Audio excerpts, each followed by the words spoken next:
Hey Dallas, how are you? Okay, can you hear me okay? All right, I'm gonna go quiet then.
Welcome, everyone, to our second open forum this year, and really happy to see all of you here. Can we have the roll call, please? Mayor Peck, Present? Councilmember Christ, Present. Councilmember Hidalgo Faring, Here. Councilmember Martin, Councilmember McCoy, Councilmember Rodriguez, Here. Councilmember Yarborough. Here. Mayor, you have a quorum. Thank you. Let's stand for the pledge. I pledge allegiance to the flag of the United States of America and to the republic for which it stands, one nation under God, indivisible, with liberty and justice for all.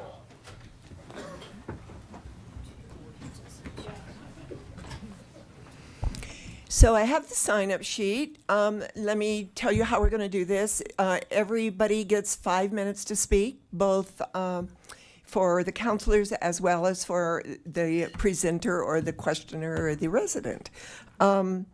Once again, the seats up here are empty, so I will call 4 people at a time so that you can sit up here, and then it'll go a lot faster for you. And you can look really important that way. So, before we get started, I want to read this announcement. Council will not take public comment on Modern West 2 annexation tonight because it's a quasi-judicial action and it is slated for a future agenda. If you're here to speak on this item, I will not call your name. Also, if you're here to speak about the airport, be careful that it doesn't kind of morph into the Modern West 2 annexation. So with that, the first 4 people I'm going to call are Audrey Atkinson, Georgetta Johnston, Eric Brock, and Marco Morelli.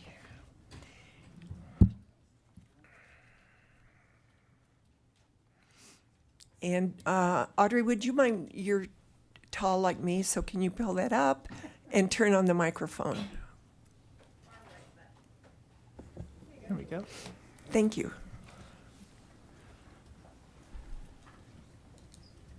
Are we ready? We are. All right. Let me get my notes up here. Good evening, Madam Mayor and council members. My name is Audrey Atkinson, 1200 Fremont Court. I want to start by thanking you for your support of public access television through Longmont Public Media. LPM is a vital resource for our community. It offers a welcoming space for diverse voices and creative expression. As a transgender senior citizen, a Navy veteran, a filmmaker, and a musician, I know a little bit about diversity and the importance of a safe and welcoming community. I've been a member at LPM Media since before coming out. My experiences before and after my transition have been nothing short of wonderful. When I decided to live the rest of my life as my authentic self, one of the first people I told was Sergio Angeles, the executive director of Longmont Public Media. The first thing he did was congratulate me. The second thing Sergio did was assure me that I was still in a very safe and welcoming space. He asked my permission to share the coming out video I made with the rest of the members of LPM. I was immediately accepted by the other members, many of whom went out of their way to reach out to me to offer their time and talents on any future projects I had. I also had several invitations to meet for coffee, and I made new friends and allies. Since then, I've worked with professional and award-winning filmmakers, movie editors, music producers, and sound and lighting designers, all of them members and volunteers at Longmont Public Media. LPM means the world to me and to so many others. It's the safest and most diverse community in Longmont. From attending many of the weekly member meetings at LPM, I know that we have the city's service provider contract to record council sessions and other city-sponsored events. We have the talent, the knowledge, and the equipment needed to fulfill this contract. What we haven't received so far is any feedback from council. What kinds of programming or community engagement would you like to see more of? Are there specific areas where you believe we can improve? Your guidance will help ensure that LPM continues to meet the needs of our community, both in front of and behind the lens. Your guidance and support will help ensure that this powerful outlet for community voices continues to be heard for many years to come. Thank you. Thank you, Audrey. This is, I forgot to say that the great thing about the open forum is that you can interact with council. So is there anyone on council that would like to respond to or ask questions of Audrey, or perhaps tell her what we would like, since she hasn't heard from council? Seeing no one, thank you very much. Thank you. Georgetta, you're next. Good evening, Mayor and Councilman, and thank you for letting me speak. Georgetta Johnston, 320 Homestead Parkway, Spring Creek Apartments, Longmont, Colorado 80504. And I haven't been here for a while. I had open heart surgery. Some of you's heard, some of you haven't, in March. But I saw some things in the paper that we need in this beautiful city that I like, and I'm sure you like and you agree, but how are we going to do it? You know, our schools are getting bigger and better, but our kids don't have the skating, indoor, outdoor, and the hockey, you know, that's not good. The Art and Entertainment Center, I was talking with somebody and said, I just went to a ladies' conference and there was 500 women. We paid our money to Fort Collins instead of paying our money to Longmont, Colorado. I hope somebody's listening. You know, it's a beautiful city, and we need better department stores. You look at Johnstown and you look at Loveland, they got all these gorgeous things they're getting together. You know, seriously, it has a lot of nice things. If we're going to have a nice city, where's the money to help out with these things? Our senior center, I've gone to a lot of things, and it's real nice, and it's pretty good, really. It does wonderful things. I take computer, and I went to a lot of things there. Our streets and roads are looking better. I'll give you a compliment. And Harold's not here, and different ones. Harold needs to be here. Hope he's listening. And you know, I guess I'll keep coming and talking about this in our buffets, because we should have choices. It's nice to eat a hamburger. Well, one place now they have is hamburgers, chicken, but it's nice to have a few different things. One of these days, I hope we'll get that again, because it's a big city of 100,000, and we're good people, and we want a city. And you know, I'm getting older and precious. I've lived here lots and lots and lots of years, and I come and take my time, voice my sweet mouth to encourage experience, because that's how we're going to do it. And if we just keep talking and talking, some way, somehow, somebody's going to do all this, you know. Lord bless you, precious people, for doing a good job. I appreciate it, and keep doing a wonderful job, and I'll be back. So, Georgetta, you always talk about having buffets, and I agree with you. However, it is the restaurant owner that wants to put in a buffet. We're not saying you can't, but the city's not going to open a restaurant So it is up to the owner of the restaurant to bring their business to Longmont. So if you know anybody who has a restaurant that has a buffet menu, tell them to come here. Another thing is, though, maybe like that one time they had somebody that you appointed to bring people in. So, you know how people have to have a little bit of a love push or a tug to. But anyway, thank you for sharing, because, you know, seriously. And like I said, the schools and stuff. And I forgot I was talking to you about Rhythm on the River. We used to have that. Breweries and marijuanas. We don't want that. We've got to encourage these children. We want them to, young people, we want them to do good in this city as they grow older, you know? Our goals is good goals, not goals that goes nowhere, and our city going down. So thank you very much. Does anybody else have a comment? Yes. I see Councilor Yarbrough. Thank you, Mayor Peck. Thank you, Georgetta. You look wonderful after having surgery, and you are always precious. Thank you. So thank you for coming up and speaking with us about buffets. There is another one on, as Mayor said, we have no control over who wants to open up a buffet. We have no control who can open up skating rinks either. But there is a buffet on Kim Pratt, Namaste, I think it is. They have lunch buffets. We now have our food hall on Kim Pratt, where Lucky's used to be. And it's not a buffet, but there are many choices. So sometimes we just have to think outside the box, but there are some buffets. I think there's still a Chinese buffet restaurant in Longmont. There are many things now we are trying, you know. Well, bless you, bless you. But we are not the ones who are creating these businesses. So if people want to live in Longmont and have these businesses here, we definitely hope that they would want to. And I agree with you with the 500 people.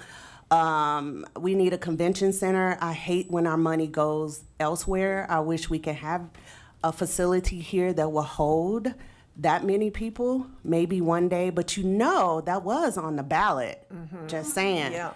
And people didn't vote for it. So there were many opportunities that were on the ballot to have a facility that will hold over 300 people. There was on the ballot a rec center that could possibly be an ice skating rink and a skating rink, but those weren't voted for. So we put it on the ballot, and it's the choice of the people. But we hear you, and we appreciate you coming up and holding us accountable. Well, you know, I heard of that too, and I heard him say taxes, taxes, taxes. Well, I don't necessarily want him to raise the taxes, but people together want to care to work the city good, and so some way, somehow, it'll come to pass. And thank you very much for complimenting, because it's all truth. We want a good city. And we've got young people, and we've got older people, and we've got in between, but we've got the little kids and the housing. I understand all that's important too, and the homeless, you know, but we gotta, some way, somehow, that's what all your jobs are, to, you know, some way figure it out where there's gotta be people. And anyway, thank you. I'm praying. I feel like if other cities can do it, we can do it. All right. Some way, somehow, that's a T-shirt, sound like to me. Thank you, A bumper, Georgetta. yeah, or a bumper sticker. Thank you, thank you, thank you. Lord bless you, precious people. Eric Brack. Good evening, Mayor Peck, council members. My name is Eric Brack. I live at 309 Barnard Court, 80501. I want to thank you for your ongoing support of Longmont Public Media. And the platform is more than just a media outlet. It has been a critical space for community engagement, allowing residents to stay informed, express their views, and participate in local governance. I'd like to tell you about my story. I've lived in Longmont for about 12 years now. A couple of years ago, I wandered into LPM with a vague idea about making a podcast. I didn't have an idea for what it was going to be, but I wanted to do a podcast. I had no experience with digital media at all. Because of the depth of resources and available available at free and low cost at LPM. I now produce a monthly showcase for local musicians. I'm a member of a podcast, and I assist with a monthly movie series, among other things. I also volunteer for every activity I can because I like to share my knowledge with people the way that the professionals and volunteers at LPM shared with me when I was starting. Through the opportunities afforded me through LPM, I became interested in city government, and now I'm a member of the Senior Advisory Board. It wouldn't have happened without LPM. I'd like to add that I work with a wide range of people at LPM. I work with people of every description, every ethnicity, every age, everyone from seasoned professionals to absolute beginners like I was. I call LPM the most vertically and horizontally integrated space in Longmont. It's a vibrant and welcoming community, and it keeps getting better, and we keep trying to reach more citizens. So what I'd like to know from you, all of you, is what you would like us to do. How would you like to see us expand? What role do you see public access television creating? Your vision will help us guide next steps and ensure that public access media remains a vital part of Longmont's civic life. Thank you. Any Thank questions? you. Councillor McCoy.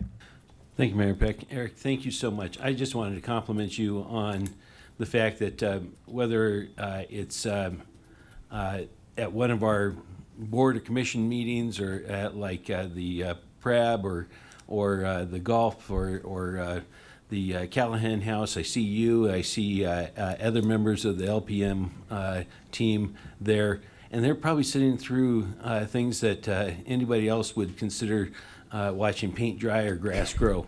And I think that's really impressive. It really is. And I think when I first was on council in 2007 to 2011, we started this forum and we started the Coffee with Council. But I think maybe just an idea you're asking, and I'm spitballing here, the idea of maybe having a month where a different council member, arranges to come in and is one of your, like they do with the Daily Show, they have these cycling people that they get to interview people they might be interested in asking questions of from the community or from the different parts of Longmont or Boulder County or even the state to get some to get their input on things. So just an idea. We can do that, and we'd be more than willing to. Thank you for your time. Okay. Any other questions? I don't see anyone else in the queue. Thank you so Okay. much, Eric. Thank you. Marco Morelli.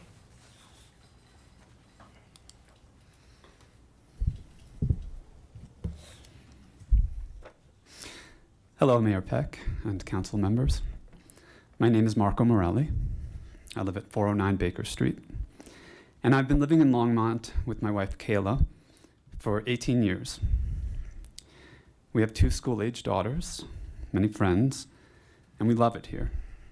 I really believe that Longmont is a great place to call home.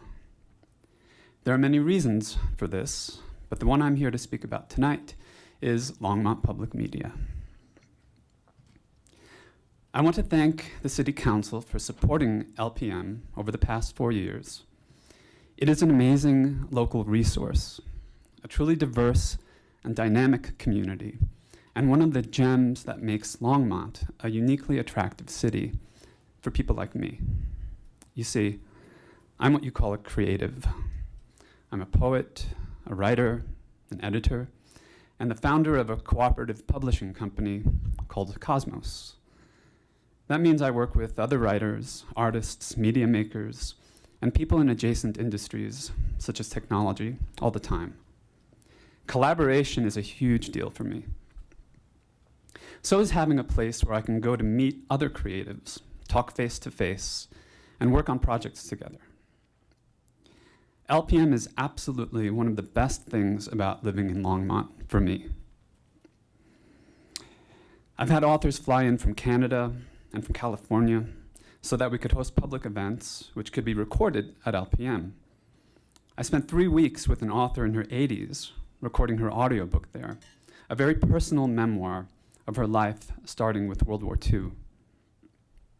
I've had access to top-notch equipment and gotten professional level help with lighting, video production, audio engineering, marketing, and storytelling from LPM volunteers and staff. Literally, this would have cost me many thousands of dollars if not for LPM, and honestly would have been out of reach. And I'm only one of numerous members who make music, record podcasts, produce films, put on events, promote their local businesses, and make invaluable connections, all because of LPM. But here's the zinger. I pay my membership dues, which are very affordable, and it doesn't cost the Longmont taxpayers a dime. This is an insanely great deal. That's why I'm concerned about potentially losing access to this incredible community resource. And I'm really curious, why? What could LPM be doing better? How could we be of greater benefit to the city? Are there some underlying issues that nobody's talking about? I urge the council to provide us with more information about what's going on and how we, as the LPM community, can constructively address the situation. Because every other member I know is also concerned. We'd hate to lose this place, which means so much to us. And I can tell you that there is a strong desire and great will to do whatever we can to keep it. Thank you for your time. Is there anyone on council that would like to address this? For the people, I just want to say we have a contract with LPM to record our meetings, as Councilor McCoy has said, our board meetings, this meeting, etc. And every year that contract comes up for negotiation. And the way I look at it is that LPM, it is our contract that we have with you for the services that we want. I think it's a great entrepreneurial business that you have in our city, and I want to see that to continue. It is the negotiations, we're in a budget cycle now, and it is a negotiation of that contract. That's why people are coming up, and I'm glad that you are speaking about LPM and educating people in our city about what it has to offer. It's a great resource, as we've heard. So we really can't talk to anything because it would be contract negotiations that we are dealing with. May I follow up? Sure. So do I understand correctly that the contract is part of also what enables LPM to occupy the Carnegie Library space and to provide all the other resources and services that it does so to its members? So on the one hand, is that my time? It kind of is. Thank you very much. Yeah, okay, thank and you. I've appreciated all of the speakers that have come up and explained to the public how great it is. All right, thank you very much. You're welcome. Okay. Councilor McCoy. Well, I was just going to piggyback on what Mr. Morelli was saying in regards to the equipment there. My daughter is a recent graduate from MSU in media communications and journalism, and she has her own little company, Lucky Ladybug, and she did some help in the filming of the Callahan House project that was going on, and it was interesting. When I asked her, she says it's got some of the best equipment around. She's worked with Fort Collins. She's worked with the equivalency of the LPM in Fort Collins and other places like that. And the level of equipment that LPM has for its members to borrow is just incredible. So if you're a young filmmaker or an old filmmaker, it doesn't really matter. Get out there and check them out because it's some of the best in the state, I'm told. So. Okay, our next four people are Phil Hainline, J.D. Gleitz, Elle Manley, and Mary Lynn.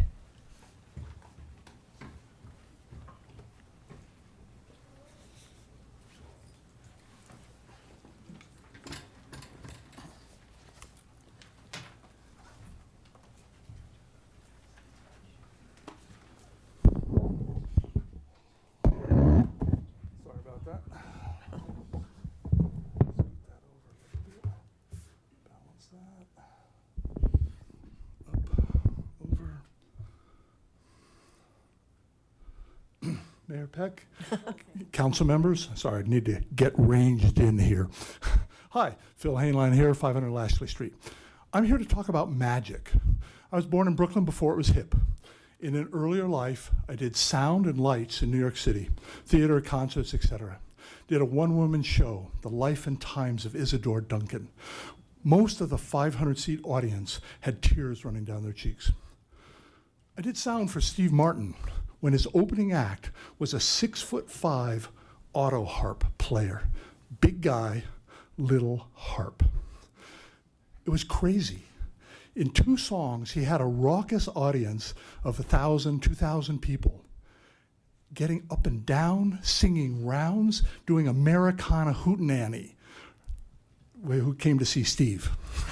It's the biggest audience transformation I've ever seen in my life. And by the way, Steve is exactly as nice as everybody says he is. He hung out with the crew between shows, just down to earth, talking life, career. I was just incredible, solid guy. So all this is to briefly note, I've seen a bit, and I know magic when I see it. And Longmont Public Media has the magic, okay? As Eric Brock and others have noted, LPM is the most diverse, inclusive, welcoming public institution I've found in Longmont. The collaborative spirit is off the charts. From professional media pros to young people getting started, it's absolutely magic.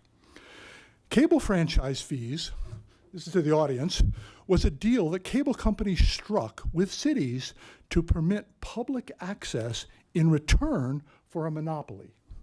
Okay? Public access. Sure, there's less need for, today there's less need for a channel, but the public still needs access to gear, skills, space, software, and most importantly, collaboration. Okay, I'm so grateful that the council has used cable franchise fees to build this space. No expense to taxpayers. No expense, that's crazy. Okay, so in these digital days, almost every endeavor takes some media. New endeavors, even more so. Okay, this is just like a public library, a public resource, but only for media. Now, the thing that I really know is that making media is collaborative, okay? And on top of that, being from New York, I know that diversity absolutely elevates the creative process, okay? So, however, the motives for the latest move towards an RFP do not to be appear on record. I can't find anything on this. I've asked around. LPM has received no negative feedback. So why? And how can the city's procurement office produce an RFP reflecting council's priorities without knowing what you're thinking? It would be perhaps wise for the council to explore these questions and reach some kind of agreement before proceeding with a competition. Please make it public. I think you believe that. This is the most important part. I generally hope the plan is not to remove the public and educational component from PEG. If you vote to remove this tax-free, truly diverse, collaborative space, it will be a real loss to the community. I would hope you say a word or two on this particular point. And to close, a sincere thank you to you all, to date, for making this magic possible. Thank you. Thank you. Councilor Yarbrough. Thank you, Mayor Peck. So those are some really good questions, and I would like, Sandy, do you mind speaking to, responding to those questions, please? Thank you. Don't go far. Mayor Peck, members of council, Sandy Cedar, Assistant City Manager. I think you've all been asking some really great questions. You may remember that the council asked to put this on a future agenda item for that public discussion. So that's scheduled for August 6th. So that's your very next meeting. That's one of the topics that you'll be considering there. And we'll be asking questions around how would you like to proceed with this contract. I think whoever it was that mentioned about Comcast coming to town, I think it was Universal before that, but they're right. That's why the city council actually runs this contract. Is because when they came to town, a public vote had to be had in order to accept their franchise agreement. Part of that public vote was that council would direct this contract. So, so you'll have that opportunity for weighing in on what you'd like to see and how you'd like for that to roll at the very next meeting. Hope to see you there. But thank you for bringing up the questions that we can think about before the August 6th meeting. So that's great. Thank you. J.D. Geitz. Gleitz. Good evening, Mayor Peck and council members. J.D. Gleitz, 1632 Sherman Way, Longmont. Thank you for the opportunity to speak to you tonight. I'd like to share my personal experience of Longmont's Vance Brand Airport. It's too bad that I usually only speak up when there's something to complain about. But the fact is, this airport and its community has meant the world to me. I became interested in airplanes when I was very young and soloed when I was 16 at a small airport in Delaware. I trained in small airports on the East Coast during college and started instructing at a local airport in Maryland. I really enjoyed teaching all walks of people to fly. Seeing them go from an interest to flying by themselves was amazing. In particular, it gives young people great confidence and humility at the same time. Taking off and finding themselves responsible to get back on the ground on their own is life-changing. I was able to solo 2 stepkids here in Longmont in the same 1946 airplane I soloed and could see the positive effect it had for them in their life. One did continue and become a professional pilot. When I was flying charters out of a small airport in Maryland, I flew all kinds of people and packages around into large and small airports all around the East and West and East Coast and Midwest. It's amazing how all these airports allow people and goods to get exactly where they need to be and when they need to be. There's a lot going on at almost all of them. They provide transportation, training, research and development, medevac, emergency service, maintenance, and so much more. When I moved to Colorado with United Airlines, I wanted to bring my airplane. Since Longmont Airport was still holding the Experimental Aircraft Association Rocky Mountain Regional Fly-In, I knew of it and the beautiful scenery around it. It was great to become part of an active general aviation airport. I started volunteering for the fly-in in the first year I was here and met some great people in the community. I decided to rebuild another old airplane from my youth and enjoyed my time at the hangar meeting more friends. I was able to join with others in local youth outreach and to help kids work on restoring an airplane as well as take them on flights. Those that caught the bug and continued ended up becoming aeronautical engineers, military pilots, instructors, and airline pilots. They continue to tell us how this time in their life was so meaningful. I'm amazed at all the talented people with airplanes and businesses here in Longmont who are serving at the local and larger communities doing maintenance, instruction, research, air taxi, helping youth, etc. All this, and we could do so much more with a little attention. We have a master plan, but haven't done much on it. I've heard the LEDP talk here at council about how the airport's a great incentive to bring companies to Longmont. We have a marketing plan and a business plan, but it doesn't seem like we've done much with it. There are lots of federal and state funds that have been available but not used. We could have a great fixed base operation, a nice terminal, restaurant, an observation area, or many other things to make the airport more welcoming so that everyone feels like it's theirs. There's a tremendous opportunity now that there's new air taxi and electric airplanes are starting to come online. The air taxis will be starting here at the local existing airports. It'd be great to have good facilities to accommodate the growth in this activity and business. Like everyone, you have some fixed ideas or views of the airport, but I would invite you to consider the many benefits and potential it offers. And I hope everyone will make it out to the Longmont Air Show and Expo September 14th. Thank you. Thank you, J.D.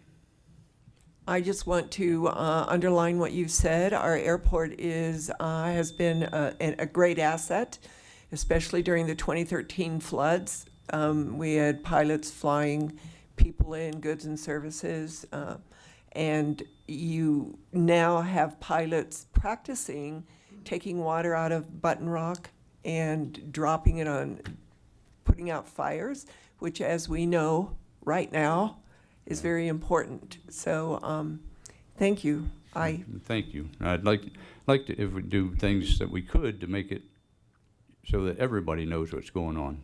There's a lot of people that don't, and you have to spend a little time on the airport to find out exactly what does go on and what's available to people. And anyway, Thank you. yeah. L. Manley.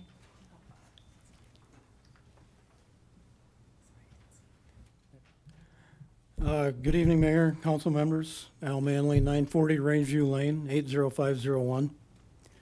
45 years ago, when I first visited Longmont, I went to the local airport. It was much smaller back then. Only farms and Long's Peak were on the western horizon. It was beautiful, and it still is a beautiful place. I learned to fly there and currently share a hangar at the airport. I also have many longtime friendships that originated there. The local EA chapter, which I'm a member of, has given approximately 700 Young Eagle flights. These flights introduce kids under 18 years of age to aviation.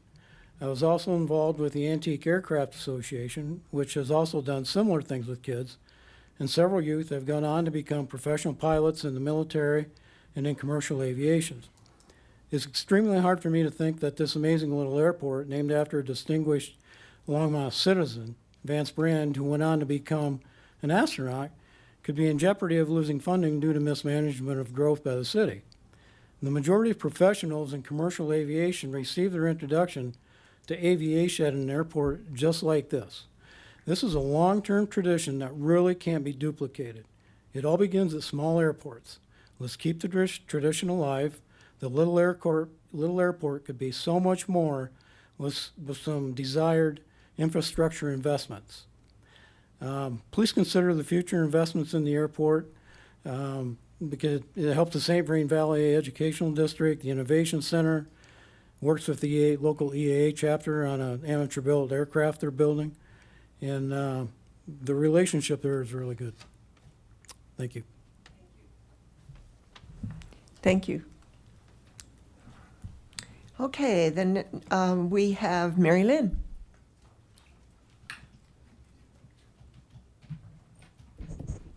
Good evening, Council and Mayor. I'm here tonight to speak about energy. I've been reading the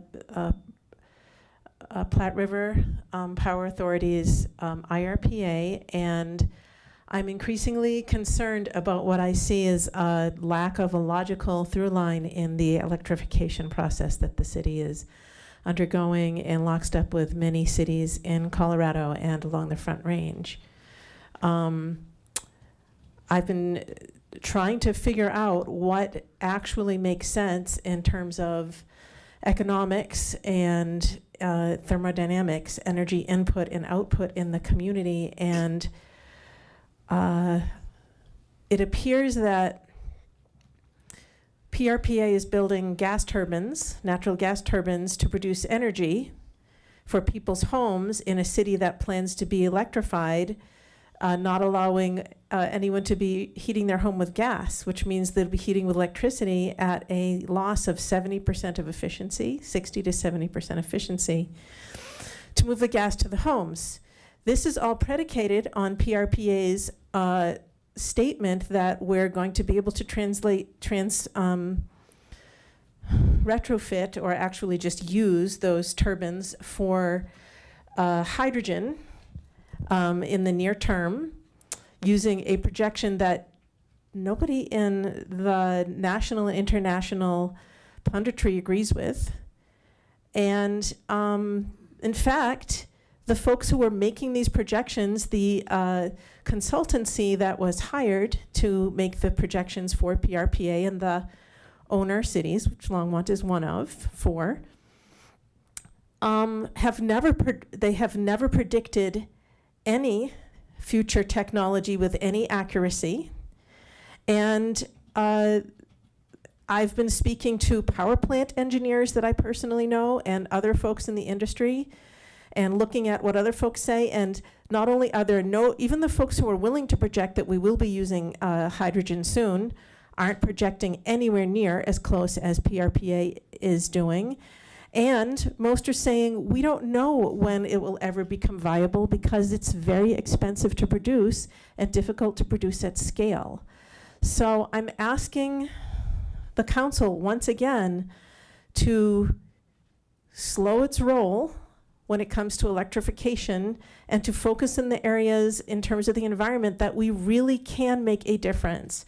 And that is increasingly obvious that it is soil, that is the restoration of our soil and our farmlands, growing food locally, and rather than trying to decarbonize our energy resources at a cost of much higher electricity and potential grid instability for our community, let's focus on getting food grown locally, the carbon going back into the soil in terms of biomass and regenerative agriculture, water then being held in the soil, which cools down the environment, which creates much more biodiversity, and is less, it will actually be a cost savings for folks rather than the expense of going to an electrification program, which, if I can use another E, economics, doesn't make sense as well, because the focus on building these plants rather than going out to the open market means that we're going to have more expensive energy no matter how we look at it. So I would like to hear from Diane and Sean, who in 15 months will still be forging ahead with a new council, and see if either of you have any thoughts on this topic or these two interrelated topics. Thank you.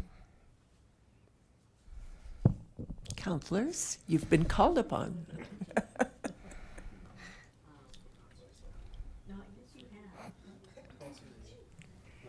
Councilor Christ. We're arm wrestling over who gets to respond.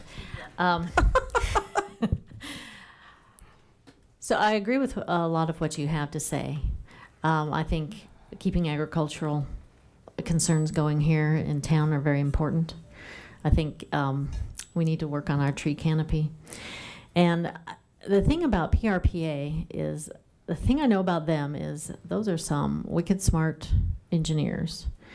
And they're pretty much telling it to us straight that there's a transition there, and it's not going to be a throw a switch.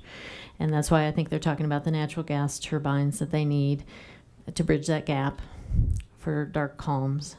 And then there are white papers out there about hydrogen. I agree with you. I've gotten a few of them, and I have to admit I don't understand all of it, and it is not ready yet. But Nowhere near. Yeah, but I know that if anybody can figure it out, it's those PRPA engineers, because they are, as I say, wicked smart.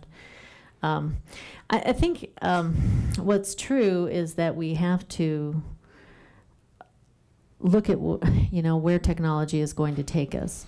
But I think we get a little ahead of ourselves by saying it has to be by a certain time, because it's kind of like saying you have to put the space shuttle up by a certain deadline. Always those deadlines keep moving because they want to be safe. They want to, be proven. And so I see that, we have to march forward, but we have to do so with technologically sound practices. So I agree with much of what you're saying, but, let's see where this leads us. And I also think in the meantime, we've got to build our business economy. We've got to build our agricultural, make sure we have enough water to continue our agricultural activities. And so it's a broad spectrum of things we need to work on. And so in the policy, I think the council has adopted most of that. I mean, in terms of we try to keep all of that front and center.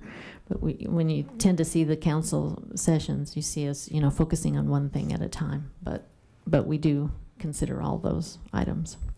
Well, I'm concerned about removing the possibility for folks to heat their homes and to cook with natural gas and forcing them to do so with electricity at a loss of 60% or 70% efficiency to turn the natural gas into electricity to get it to the homes.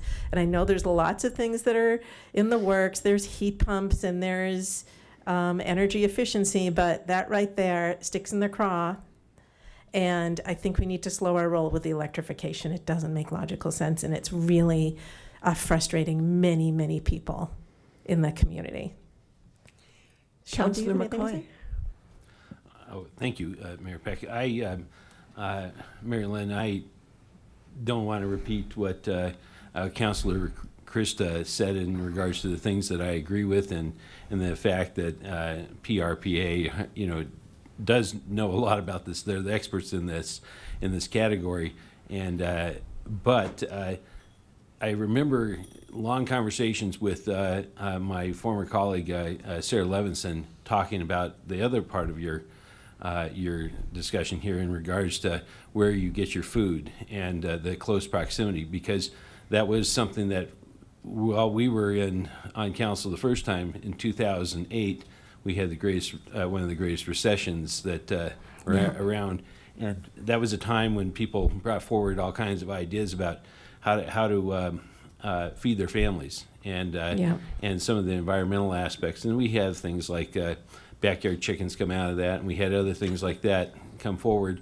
And people we're seeing now, some of the practices that we came up with then about people wanting to have milking goats and other things like that, and there was a group here that wanted to talk about grow your own meal, where they were doing hydroponics and Right. with salmon and stuff like that.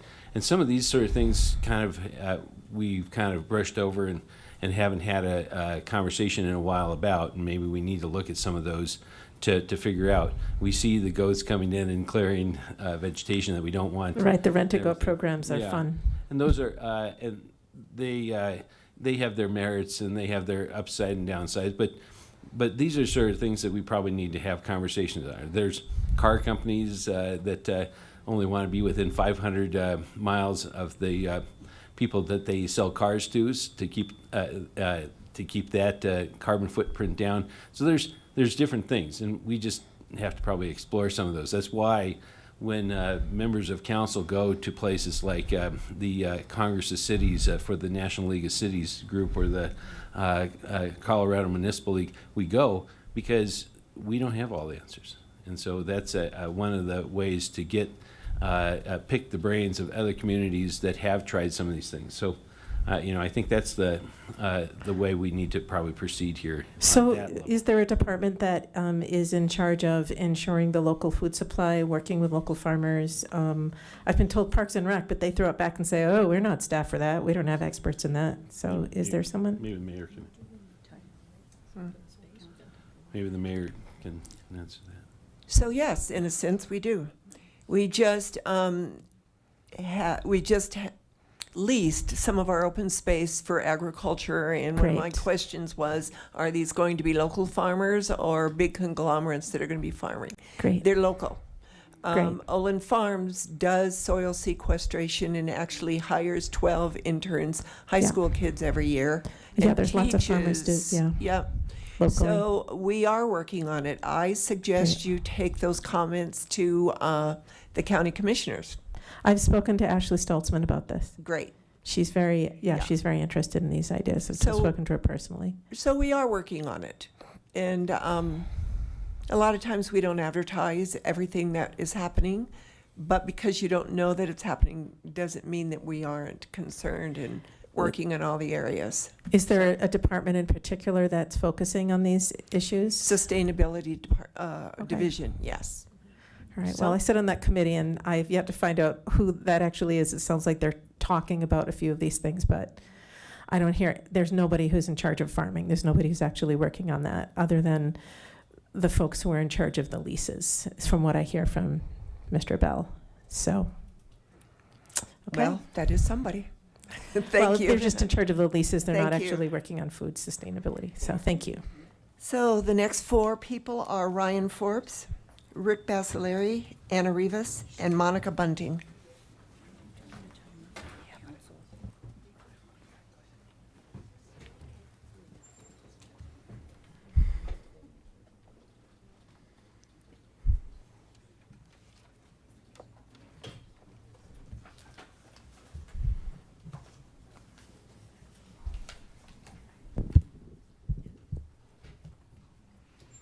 Hello. Hi, I'm Ryan Forbes at 2220 Watersong Circle. First, I owe all of you a big thank you for because I've come in front of you several times asking for your help and support of Longmont Public Media in the past, and I want to thank you for that. So I might be coming up for the first one request saying, listening to everyone here tonight talk about Longmont Public Media, because I actually, as a member of Longmont Public Media, I actually support putting the public media contract up for bid. And it's not because I disagree with anything anyone said or contradicting anything I said in the past.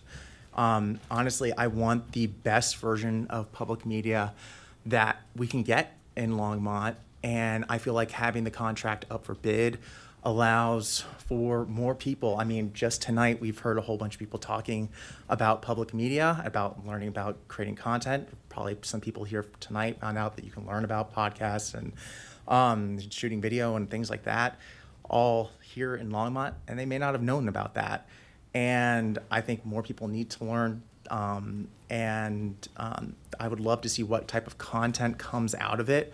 I would love to see, and I also think whoever wins the bid, that you would also be able to see more clear metrics to measure how they're succeeding as a public media company as well. You'd be able to see how accessible it is by seeing how many people are coming in, what type of new content is coming on board, and in general, and the quality of the content as well, by seeing multiple people compete. And this in general, and that's a lot more information than just saying this video got a bunch of likes and this one got a bunch of dislikes. So that's why I support putting it up for bid.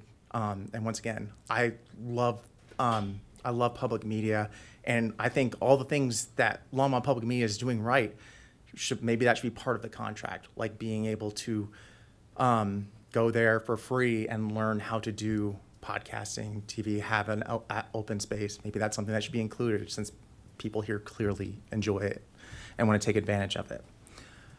So the other thing I want to talk about is that, if I went to Hover and Ken Pratt and I just taped up the intersection because I wanted to fix a pothole, I feel like that would cause a lot of problems, in part because if you, that'd be a lot of traffic that goes through that intersection, and there's really no way to get into Longmont or out. And it would there'd be miles of detours to get to it. And it's the same thing is true for all the walking paths around it, all the way from Pike to Nelson, because they all revolve around it. I live right off of Pike and Hover. My mom lives off of Dry Creek in Nelson, and I walk over to help her out regularly. And just the other day, I was walking, and there's construction on Dry Creek and Nelson right now. And I found out that I had to take a mile detour to get to her place because they closed off all the sidewalks. And then that was right as temperatures were reaching 100 degrees. So, and this is where I'm at, and there's a bunch of schools, neighborhoods. I'm not the only one walking around in these areas. So it's not just me, and I also know this is important because Longmont is trying to go for Vision Zero as well. And also, the three options when the sidewalk is closed off is you either have to walk around and you end up with a detour like that, cut through construction, or go through one of these busy roads like Hover, Pike, or Ken Pratt, which are also not good options. So to fix these issues, really, it just don't have sidewalks. Sidewalks should be closed just like main roads for hours, hours at most, not days, weeks, and months like they are right now. That's the main thing. Or where my mom is right now, when the construction is finished, there's not even going to be a handicap path. The sidewalk is, even when they're done with that, there's no handicap sidewalk. You have to walk 6 feet through weeds to even access the sidewalk on Dry Creek right behind there. But anyway. Councilor Yarbrough. Thank you, Mayor Peck. Thank you for bringing that up because that's very important.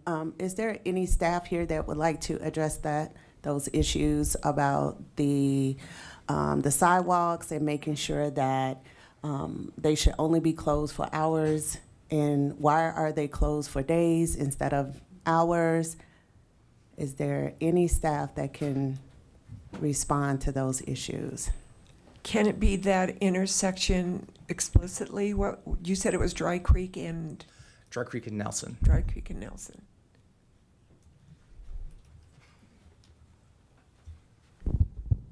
Good evening, Phil Greenwald, Transportation Planning Manager with the city. I'm not in the construction biz per se, but we do want to make sure that those sidewalks are always open and that we're working on those detours. So we'll talk with folks and make sure that we get those things open. Whenever you have an issue like that, we just have people immediately get onto any way you can contact the city, and we'll somehow figure out a way to get the right things open for you so that you don't have the mile walk around. We don't want that kind of detour. So we'll certainly work. I mean, sometimes there's those reasons why we need to close the sidewalk. So those are obvious construction pieces, but we want to make sure that we have those things open. We have a ServiceWorks portal that's Yeah. on the internet. And if those go through there, we get them and we try to fix them as quick as we can. So we'll try our best. Thanks. Thank you, Phil. I was going to mention that as well. Okay. So they answer those messages really fast. Okay. So I've had really good luck with them. So Thank you for bringing that up. You have phone number too. Oh, yeah. So you are all correct. ServiceWorks is the best way to get that information out, and you can find that on the city's website, but you can also call their call center Monday through Friday, 303-651-8416. thank you. All right, Rick, and I think it's Basileri? Okay, thanks. Thank you. My name is Richard Basilir. I live at 420 Nebraska Avenue in Berthoud. I'm the president of LOPA, the Longmont Owners and Pilots Association. I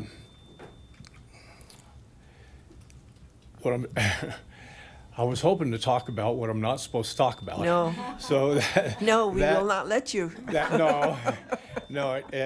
I want to be correct in that. So that can't be extricated from what I wanted to talk about. But I do appreciate your appreciation for the airport and how it's run and how things are done. So, appreciate what you do and thank you very much. And sorry. Well, thank you for speaking up. Anna Rivas. I'm just holding something for her. I'm gonna say something. Oh. Yes. Hi, good evening, Mayor Peck and council members. My name's Anna Rivas, 4501 Nelson Road, Unit 2306, and you know what I'm going to talk about. Yes. Actually, this is more of a eulogy of sorts for me. Well, let me just read what I have here. Although it's not officially designated open space, Dry Creek Park offers many of the benefits mentioned in last week's presentation, including outdoor recreation, wildlife habitat and corridors, biodiversity, and mental health benefits. Outdoor recreation in the form of walking is something almost everyone can do, and Dry Creek Park is a pleasant, easily accessible place to go for a stroll. With regards to wildlife habitat and biodiversity, local birders helped me identify some 40 different species of birds there. Coyotes wander through, and last week I spotted a mink. Cottontails, toads, and bull snakes live there. But it's the prairie dogs, an underappreciated, highly social, keystone species with a complex language, who give Dry Creek its character. They are its heart and soul. Though they have largely been killed off in Longmont, they thrived at Dry Creek Park, providing a unique opportunity to be among them and observe them up close. The yips and yahoos of the prairie dogs provide a gentle, soothing soundtrack while the prairie dogs go about their lives, eating, playing, digging, affectionately greeting each other, and relaxing. The mental health effects of a stroll through Dry Creek Park are similar to the effects produced by a Japanese practice known as forest bathing, or meadow bathing in this case. The goal is to be present in the moment and immerse yourself in the sights, sounds, and smells of nature, which can help improve your well-being.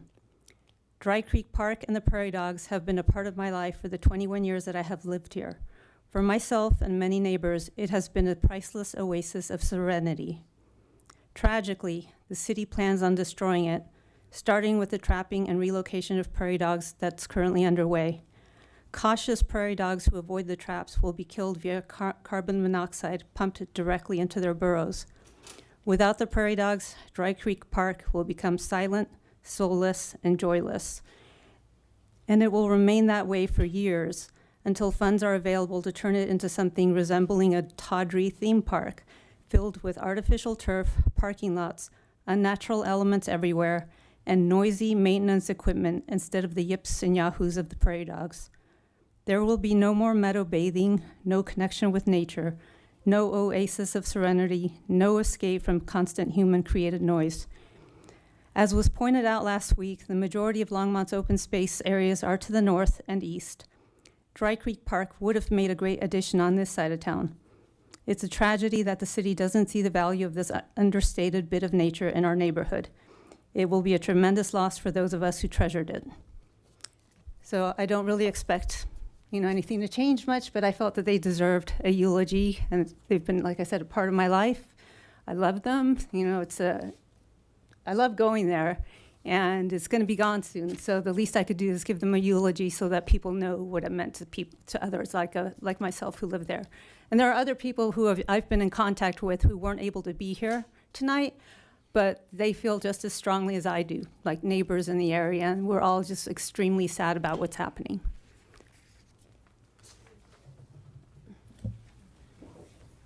Is there, Councilor Martin? Thank you, Mayor Peck. On this subject, do we have anyone from the park staff, David Bell or one of his reports here this evening? So David's coming down, Marcia. Yeah, thank you, David. I'm wondering, I know that the amenities list for the Dry Creek Park, including the artificial turf and other stuff, was determined by the standard public engagement process for what goes into a park when we are ready to develop one. So I have two questions. One is, how long ago was that public engagement process conducted? Mayor Peck and Councilmember Martin, that was completed in 2008. So the process probably started about a year or so before that. So it has been a while. And as we move forward with those plans, we always will reach back out to the community as we start doing our projects and still do stakeholder engagement. But again, we have a pretty well set, You're done. I'm done. Piece in place right now that has a lot of those elements you talked about in place, but also I think even back to 2008 that really recognizes a lot of the natural elements in the area and works really hard to include those. And as we go forward, I think we have started looking at how we do a better job even incorporating those natural elements, things like dry land areas, things that don't have as much bluegrass, so we can keep as much of that natural piece as possible, but also balance that with the natural resources and the needs of the community for a community park. I hope that answers your question. Yes, it does. I have two more. One of them is how far in the future is the development of Dry Creek Park? It was my understanding that it's beginning now. Again, with this park, this goes back to our 8 and 5, and with 8 and 5, we really had some substantial amount of funds sitting there to kind of move forward with Dry Creek as one of those parks. However, as we start looking at the cost of new parks, those funds are not going or stretching as far as we thought they would. So it really was set for design in 2025, with then really no funds for construction at this point. I think as we look at that timeline and knowing that if we can get the funds, if we can adjust things, we find different ways to do it, we want to be able to move forward. And having the chance to relocate prairie dogs as opposed to just going in and doing the euthanizing them in the future was something we're trying to balance with the uncertainty of knowing when that park would actually get completed. Okay. And then the last one is, there are prairie dog populations on land that are managed by the city. How many colonies roughly would you say are managed and maintained by the city or curated by the city now, not counting the one that's slated for relocation because it's going to be in too close proximity to people, but the ones that are on actual open space? So the ones on actual open space and on some other city properties that are not slated to be removed now, how many colonies that is, how many coteries, I'm not quite sure, but it's over 100 acres that we have right now of prairie dog habitat and areas that are not slated to be removed. I think one of those was, that we've talked about in the past with the mayor's direction really was out at Lake McIntosh, where we actually went ahead and we put in signs to talk about prairie dog life histories, to talk about their role in the ecosystem. We have partnered with Boulder County that comes out from the Ag Heritage Center to utilize that area for their educational programs to help the kids better understand the role of prairie dogs in the Front Range. Thank you. Thank you, David. Thank you, Anna. Monica Bunting. Oh, there you are. Hi. I was holding the sign and I'm speaking. Okay. My name is Monica Bunting. I live at 727 Thornwood Way, and I've lived in Longmont for over 10 years, and I'm a public school teacher, and I've been a public school teacher for over 20 years.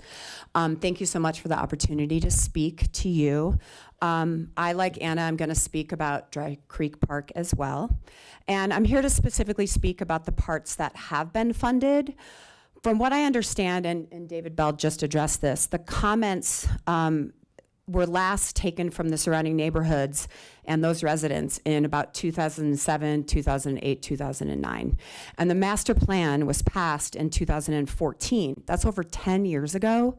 Since then, the climate crisis has only worsened. We are now facing a massive water shortage. There's wildfires. There's 2 right now burning in our neighborhoods. And there's immense population growth, and our resources are scarce. I personally believe that it's time for City Council to re-examine the master plan, including Dry Creek Park, and complete a thorough climate impact survey and study, and to make the necessary changes. We can be a leader in climate protection, climate change, and protecting our environments and the animals that live there. Currently, Smith Environmental is trapping the prairie dogs in Dry Creek Park and relocating them to Pueblo, I believe, every day. The trapping is only happening for 2 weeks, from what I understand, from 9 to 11. We asked for a number of the prairie dogs that are in this area, and it was reported back to us that there are over 500 prairie dogs in this area currently. We feel that that number is probably pretty low. There's no way that you can, with efficacy, trap a decent amount of prairie dogs in 2 weeks, 2 hours a day, right? There's a lot of prairie dogs that will die as a result of just that small amount of trapping period. We talked to a couple of different council members. We did talk to David Bell, and we made a simple request to make the trapping period longer, to extend it so that we can maximize the amount of prairie dogs that can be saved at this moment to be taken to Pueblo. And we were told that that wasn't possible. Additionally, we would like to see, since this project is not slated to be developed and there's no funds right now for 4 to 5 years potentially, to keep those burrows open. As you know, we have snakes, birds, coyotes, foxes, rabbits that use these burrows. So if you close them up now and the development doesn't happen for 4 to 5 years, you're gonna kill off so many animals, not just the prairie dogs, but so many others that live there. So because it's not slated to be developed for so long, why not let the burrows be open? I know that it's likely that we cannot stop this project, but honestly, how many volleyball courts and tennis courts and ball fields do we really need? As a public school teacher, there was a study that just came out. I see this every day when I'm in my classroom. Kids on their phones constantly, 8 to 10 hours a day. Our communities, our kids, our adults in our communities are in a mental health crisis. We need quiet spaces. We need spaces to go and reflect and to sit and appreciate nature. And taking away this space and developing it with all of these things, water features and volleyball courts, it doesn't allow for any natural space, none. I mean, if you look at this master plan, there's very little natural space. So please help protect some open space, some peaceful spaces. We need it now more than ever, and we need it for our mental health. Thanks. And for our animals too. Thank you, Monica. All right, the next four, Lance Whitaker, Gary Hodges, Beverly Stokes, and Tara Menza.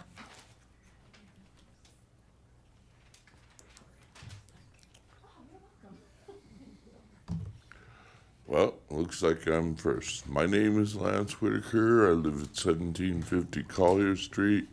Been living in Longmont for 44 years now, as you all know. I think it's sort of ironic that the mascot for open space is a great horned owl.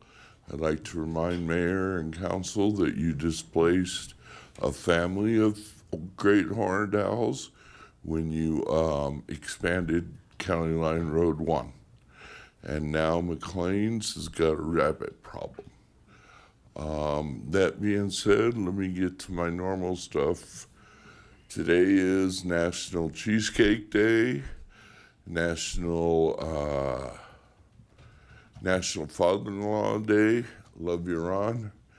National, oh no, just drawing a blank. I've got so much to say today, and I just. Memory Day. Well, I'm in a blank today, so I'm sorry about this, and have a nice day. Thank you, Lance. I forgot to write notes. Lance? Yes. Councilor McCoy has some statements. Lance, I want to thank you. I'm a high school civics teacher, and every day, now that I've been on council for 2 years, and after seeing you come up here and talk about the special days, I went in and I found where those special days were, and I put them up every day on my on the front of my board so that my students can see that, and they get a real kick out of it. And and when they've come here to council and seen you speak, they go, "Oh, that's where you got that from." So thank you very much. Well, and speaking about my father-in-law, it just chokes me up, and my memory's just going crazy thinking about all the times I had with him. But flying over Longmont, being a solo pilot, was one of my hot air balloon, greats, and I love Longmont. Like I said, I've been here for 44 years. Oh, whistleblower. That's the big one I wanted to get over. Is even though I'm for cannabis hospitality, I'm going to be a whistleblower today because today is National Whistleblower Day. And that's probably why I was forgetting about it. So today is National Whistleblower Day, and I would like to remind everybody that any product with THC in it is consumption. Whether you smoke it, vape it, eat it, or put it on your skin. So that was my blank. Sorry. Anything else, Mayor and Council? I don't see anyone else in the queue. Thank you very much for those wonderful moments that you give us. Yeah, National Whistleblower. That, of course, that's going to go through my mind. Okay. Right on, man. Gary. Thank you, Mayor, Council members. Gary Hodges, 2148 Stewart Street. How many of you have only one stock in your retirement portfolio? I'm sure none of you, and why not?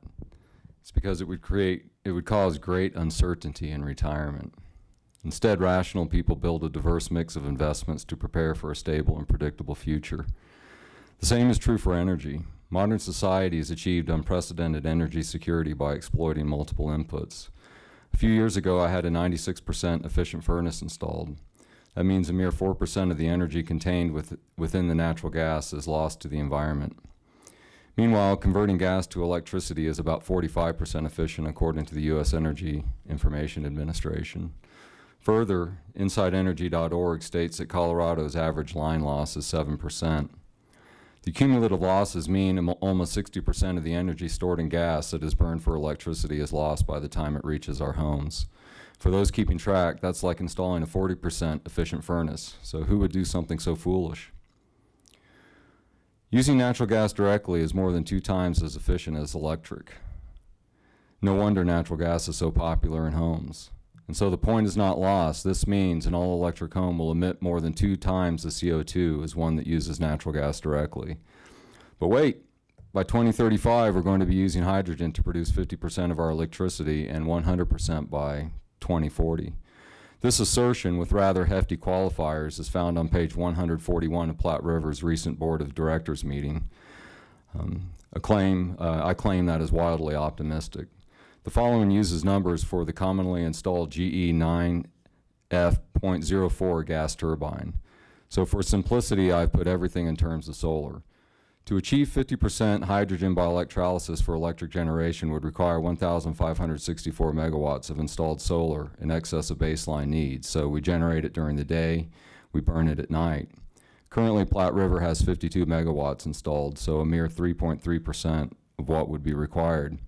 We also assume no increase in demand between now and 2035. This year, electric rates are increasing by 6.8% and another 6.8% next year, largely to fund the misnomer we call green energy. So imagine the rate increases we will face to reach such a massive excess capacity of installed solar by 2035. The vote last week to divert funding from the Longmont Economic Development Partnership to instead assist those having difficulty paying bills, utility bills, is tacit acknowledgement what we're doing is driving up rates to unaffordable levels. It's cutting off our nose to spite our face. And so for all of you behind me and online wondering why I'm talking about this, Council is considering banning natural gas taps to new developments and redevelopment because Senator Bennett has dangled the prospect of a few bucks in grant money to cities that do so. So we already cannot relieve ourselves of the unpopular grocery tax because New York investment banks hold a bond rating over our heads, and the Bennett money surely includes punishments if we don't toe his line with this money. So much for our home rule ideals. Energy is everything. Without it, society collapses. For some, energy is literally life or death. So why would we purposefully impose energy insecurity on residents of Longmont while simultaneously driving up utility rates, especially when it drastically increases the emission of CO2? How much are we willing to increase rates chasing a dream when 43/10,000% is the absolute maximum CO2 reduction in global emission Longmont can achieve? I suspect the answer may lie with the ubiquity of energy availability. It has become such a natural part of life, we simply think it will always be there, like water flowing from a faucet, which itself is an engineering wonder. Such thinking has encouraged a fast and loose approach with the single most important component of modern society, which is, of course, energy. So that concludes my talk, but I think I should still have a little bit of time. So earlier this week, I worked with NOAA in Boulder, and an email came out advertising a seminar that I think you all will be interested in, and I would like to invite all of you on council and mayor to attend the seminar as my guest, and that includes everybody behind me and everybody online. So anybody wants to talk to me, I invite everybody here to attend as my guest. So it's by Jeffrey S. Ellis, PhD, Department of Geology and Geological Engineering at the Colorado School of Mines. The title is Understanding the Potential for Natural Hydrogen Resources. And the abstract, I won't read it, but it touches on many of the topics that is presented here by Platte River and that we've heard by many people. And so I have no idea who this is or what he's going to say. But if you attend, maybe we'll all learn something new together. And after the presentation, we can go see Science on a Sphere and a tour of my laboratory. Councillor Martin. Thank you, Mayor Peck. I think that Mr. Hodges needs to explain it. If I understood him correctly, his analysis about the efficiency of burning natural gas directly as opposed to heating homes with electricity that was generated by natural gas assumes that the electricity was generated using all natural gas or some other combustible fuel. But in fact, that's not the situation we expect to have. We expect in the 80% range of the electricity that we generate coming from solar and wind sources, which have zero carbon burden. So in fact, that computation thought experiment about how inefficient using electric heat for homes is incorrect. So I just would like to point that out, that we are in fact already with the installation of our new solar farm at Platte River Power Authority, not to mention the carbon mix of the fuel that we buy on the spot market, or of the electricity that we buy on the spot market. We're already above 50% non-carbon generation. So I wouldn't put too much weight on that gas to electricity thought experiment, because it just has incorrect assumptions in it. May I respond? Yes. Okay, well, I stand by everything I've said, and as I mentioned in earlier talks, photovoltaic panels and wind are not carbon-free. I accept that the energy produced by them in the moment doesn't result in any CO2 release. But because of the inescapable truths of mining and refining and the amount of resources and materials that are required to install wind and solar, all the CO2 is released on the front end, not on the back end, whereas if we burn hydrocarbons, it's released slowly along the way. So one of the assumptions is that we're going to transition to hydrogen, and that previous speaker spoke to the futility of that and the wildly optimistic assumptions of the consulting firm that Platte River contracted with on that front. I'm sorry, Councilmember Martin, I'm trying to remember all of your critiques, but I only had one. okay, That well, was it. burning gas most certainly is for electricity is inefficient. I accept that it's worth doing because it's a reliable way of producing electricity, of which modern society has to have. Gary, Yes. can you wrap it up? Okay, I thought we had time back You've and already forth. used your 5, and Councillor Christ would like to Okay. respond as well. Councillor Martin, is that the end of what your end of your questions? I just wanted to comment that all forms of generation have carbon burden on the front end because they all use industrial equipment that has to be manufactured. So, Okay. You can't really, I haven't seen a study that says it's more expensive to make solar than it is to make turbines. Okay. You're manufacturing those. Thank you. Councillor Christ. I just want to give you an opportunity to repeat the date for that seminar. It is August 14th. It's at 1:30 to 2:30.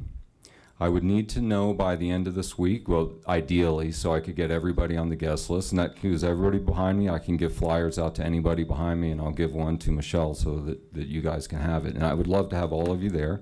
Councilmember Martin, I assume you wouldn't be able to attend in person, but there is a virtual link that you can get. You could watch the seminar virtually. And at the conclusion of it, I've already arranged to have all of us go see a presentation of Science on a Sphere, which was invented at the building where I work at. It's installed in science museums around the world today. And if there's time afterward, we'll go to the Global Monitoring Laboratory where I work, and we'll talk to some of my colleagues that do trace gas, carbon, ozone, water vapor. and Okay, meet thank some you. of them. All right, thank you. Beverly Stokes. Beverly Stokes Claridge, 1760 Sunlight Drive, Longmont, Colorado. I've been a resident of Longmont since 1972. That's a long time. It is. A lot of things have changed, some very good, and some, from my perspective, not so good. One of the things that's concerning me is the discussion that we've been having reference the all-electric community that we're trying to introduce. Well, are we going to add new transmission lines in order to accommodate this all-electric community that we're trying to build? Because natural gas is 25% less than electricity. But if we have no new transmission lines, from my perspective, then we don't need an all-electric community. That's all. Thank you. So I would like to address that. Okay. The electricity produced does not need more transition lines. We are producing electricity from different resources, but they will use the same transmission lines. So you're not, our grid currently cannot sustain the kind of growth that we're anticipating. So so how are we going to satisfy the grid usage if we're not going to create new transmission lines? I have not heard from any engineer or from Platte River that we would need more transition lines. I don't know where you got that information. Well, I think you should ask that question. Okay. Thank you. Tara. Hello. Good evening, Mayor and council members. My name is Tara Menza. I live at 2235 Parkview Drive here in Longmont. My husband and I own 2 airplanes here at Longmont Airport. My husband, Matt, grew up with a dad who flew C-123s in the Air Force. My husband, after he was commissioned into the United States Navy, flew fighter jets for 20 years. He graduated from the Air Force Test Pilot School and worked at Boeing as a 737 test pilot. He now flies commercially, and we own an aerospace startup here in Longmont.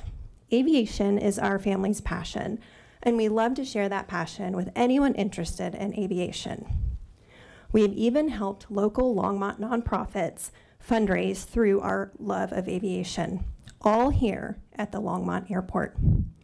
I am strongly urging council to continue its support of all operations at the Longmont Airport.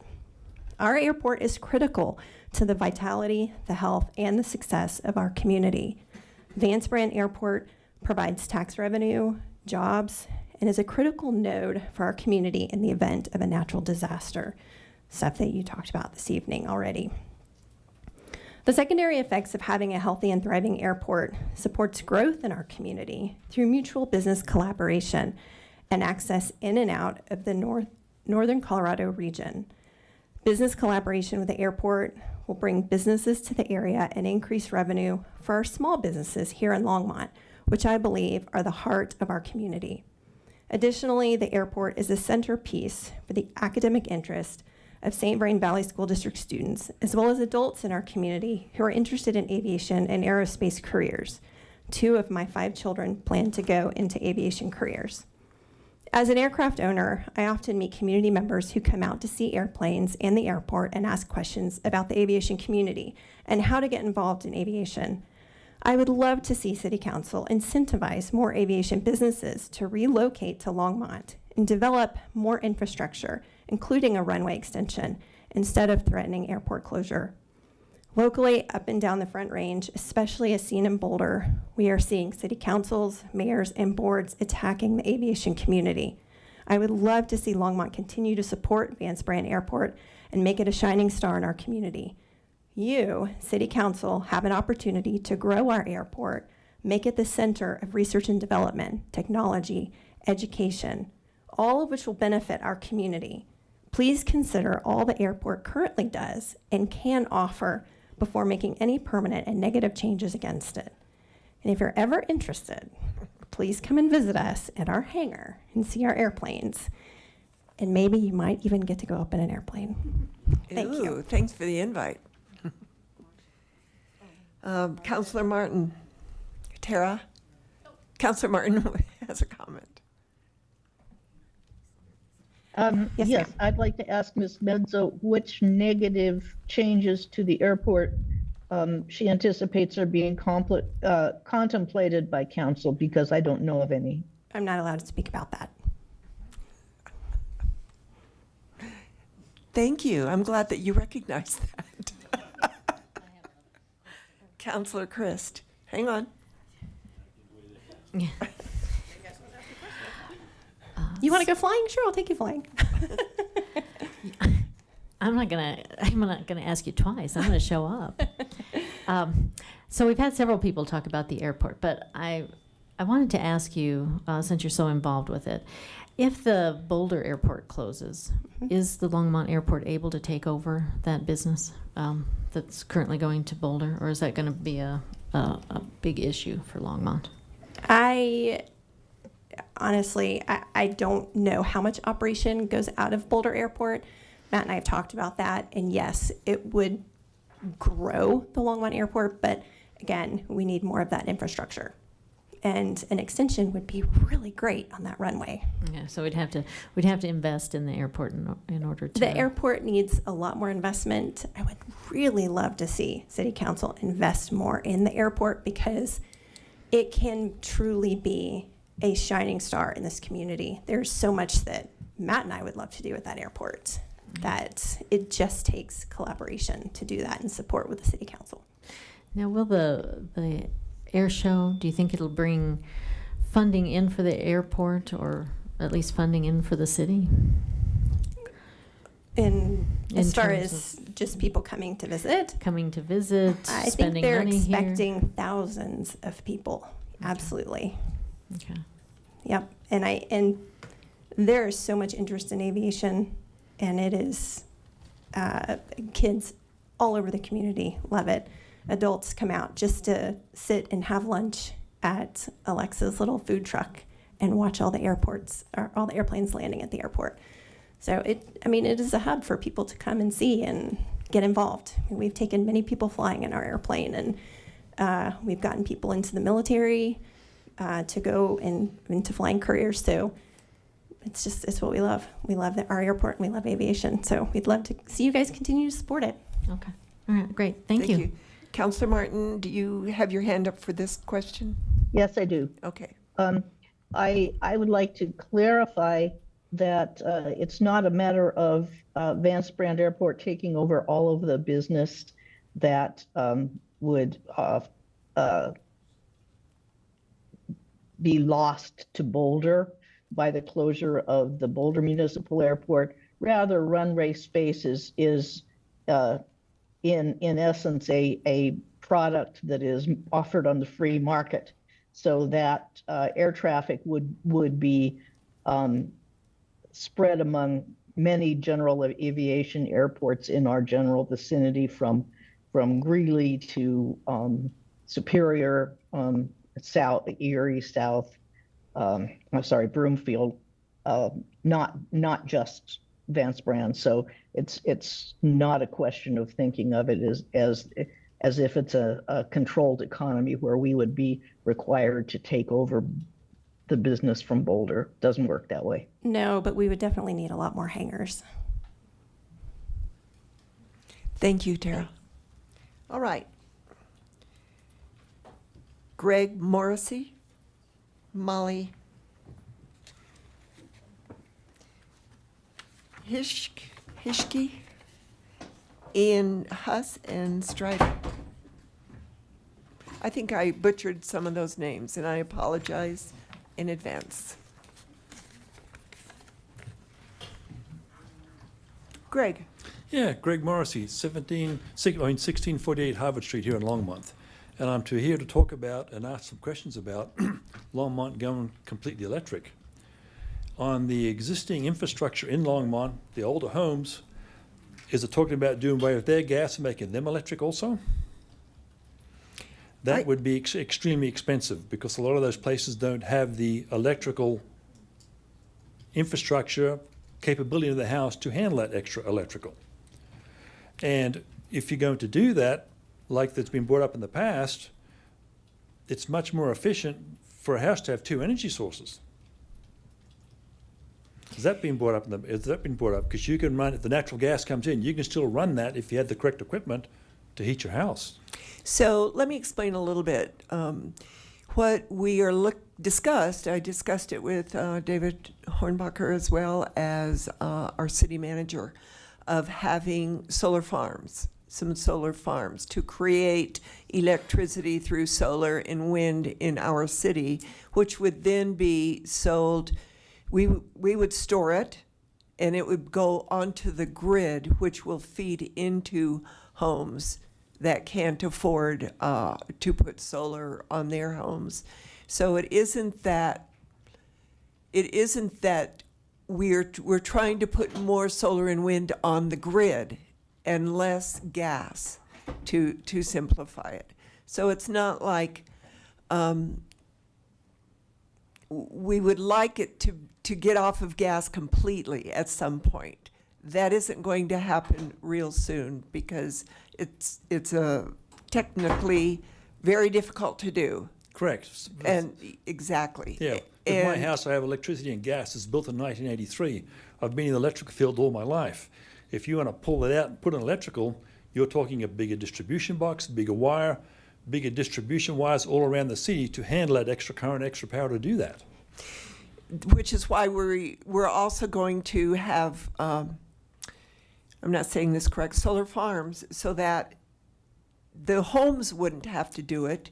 It would be the electricity that we would feed through the lines to the homes. Correct. But if you're going to feed those lines through the homes, if those homes are still going to require that amount of energy, especially in wintertime, to keep warm and not use gas, your electrical lines and infrastructure has to be increased to handle that extra load. And that's going to be a lot of money and a lot of cost, especially with some of the older homes. And we are looking at transformers, upgrading some of our transformers, replacing the old ones that they're just not efficient, even with what we're using gas for. Right. So some of the infrastructure has to be done anyway, regardless of whether we transition. So, but if you go to a transition where you want to go to all electric and no gas, the cost is going to go up.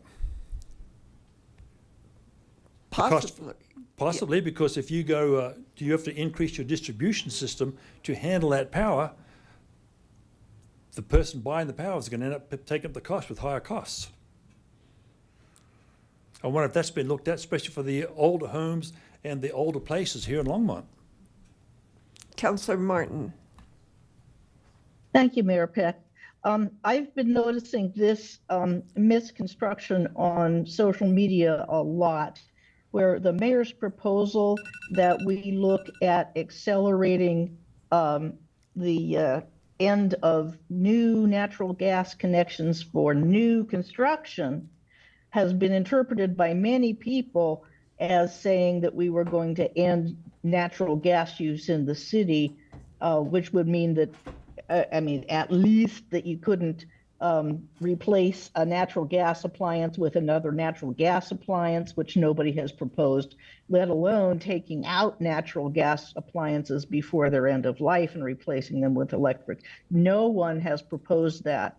The only thing that's been proposed is in new construction, not allowing new natural gas feeds to the building. And I believe the mayor said, and you can correct me, Joan, you said really only residential buildings. Correct. Am I correct? Yeah. You are correct. So it's a much smaller change that the mayor has proposed than what Mr. Morrissey and many other residents are assuming.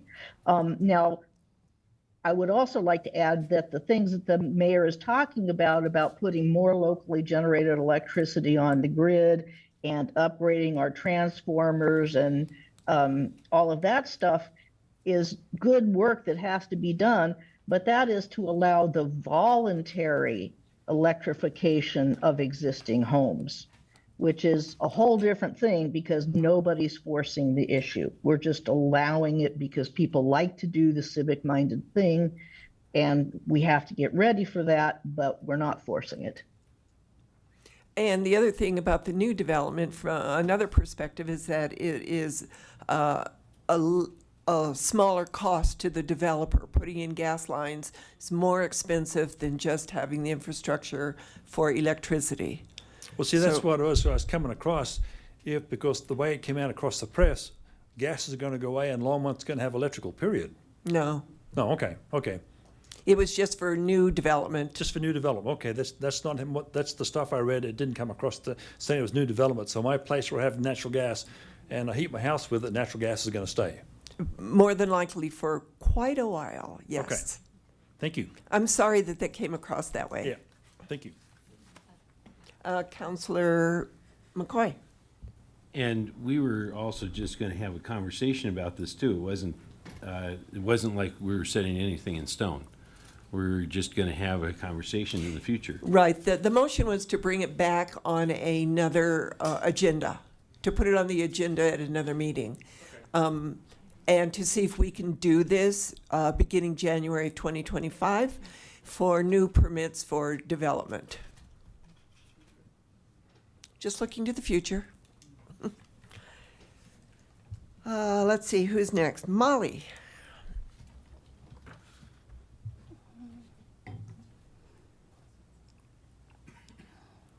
Good evening, members of the council. My name is Molly Hishy, and I'm a resident of the Quail Ridge subdivision. I'm here to express my concerns regarding the proposed construction of pickleball courts in the Nino Gallo Park near our homes, specifically within 250 feet of property lines. While I understand the growing popularity of pickleball and the benefits of recreational spaces, I'm concerned about the noise impact these courts may have on and will have on our neighborhood. Recent developments in nearby cities, such as Denver, have highlighted significant issues related to pickleball noise. Centennial, for instance, has introduced new ordinances to address these concerns, including a prohibition on permanent outdoor pickleball courts within 250 feet of homes' property lines. Additionally, courts situated between 250 and 600 feet from homes require permits and must adhere to a maximum noise level of 47 decibels. The sound generated by pickleball can reach up to 70 decibels, far exceeding acceptable residential noise limits. This level of noise can be highly disruptive, affecting our daily lives and overall well-being. It is important to note that continuous exposure to noise pollution can have adverse effects on health, including increased stress levels, sleep disturbances, and even cardiovascular issues. In fact, there are ongoing lawsuits between the residents and City of Lone Tree due to the unbearable noise that these courts can generate, which underscores the seriousness of this issue. I have a visual representing showing the proximity of the planned courts to our homes. As you can see, these courts fall within the 250-foot threshold that Centennial has found to be problematic. Furthermore, there are over 130 homes within 600 feet of the courts, another number that Centennial has found to be problematic, meaning hundreds of families that could be impacted by the noise that these courts could generate. Many people with homes that will be most affected by the pickleball noise did not get a say in the park amenities, as the homes that they would purchase hadn't even been built. This is clearly illustrated by the Nino Gallo plan images found online, and the case for me, where we didn't know we were going to purchase the home when the plan sets were being created.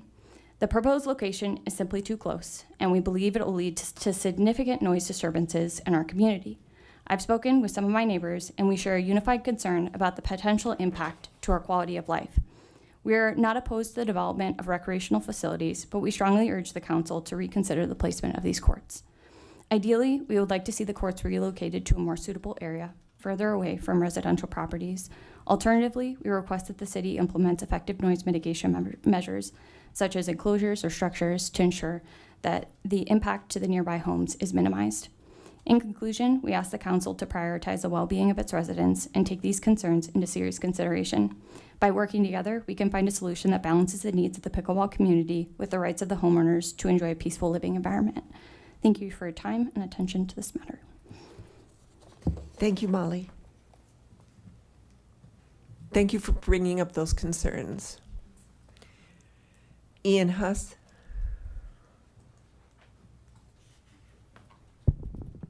Good evening, everyone. Ian Huss, 3110 19th Street, Boulder, Colorado. My mom and I moved to her house in Longmont in 1977. She's still in that house. After a gap year in Aspen, after graduating high school, I came back to Longmont and started working.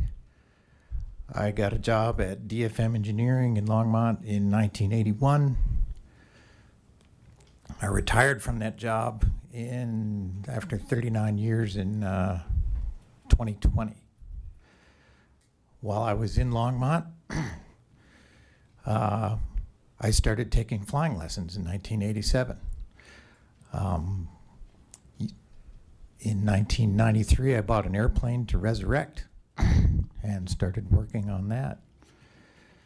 There were no hangars available in Boulder. Boulder wouldn't let you buy a hangar, and there were none really for rent either. So I rented a hangar in Longmont in 1993 and started working on the plane. In probably 2002, my wife and I bought a couple of hangars at Longmont Airport, and I've been out there working on airplanes and flying ever since. The flying in the Front Range is just magnificent. It's like nowhere else in the world. You've got the mountains, and you've got the plains, and you've got everything but the ocean. But the flying is just fantastic here. I go up 25 years later, or 30 years later, I still go up 2 or 3 days a week for the sunset. It's just magnificent. I can't tell anyone what this airport has meant to me over the years. And I would just like to thank you all for getting the airport running, and I would like to strongly encourage you to keep it running. Thank you. Thank you. It's great to hear so many positive comments about our airport.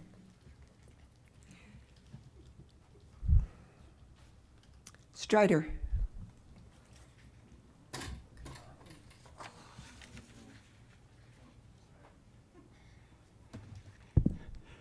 I'm not that tall.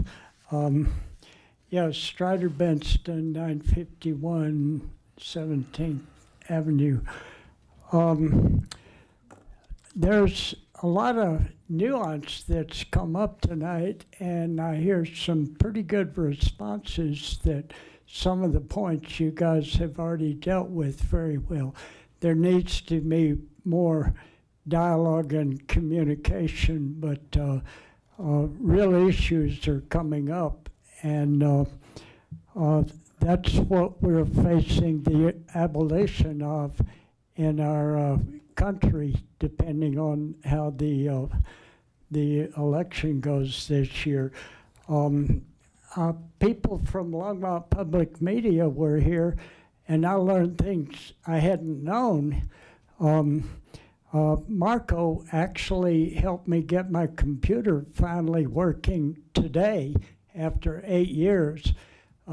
Maybe I'll be able to get my hands to learn how to type again where I can do writing or something. But I'm that far behind on almost everything. LPN, some of the previous people were friends of mine, so I had 3 years of misinformation, and I've only in the last year learned about how much really good LPN is doing, LPM, Longmont Public Media. And they have my talk at the Senior Center, which I wasn't permitted to advertise, but a lot of people came anyway. My churches wouldn't even let me mention it, but you can find it google.com or youtube.com, and then look under my name, Strider Arkansas Benston, and it was June 20th of this year.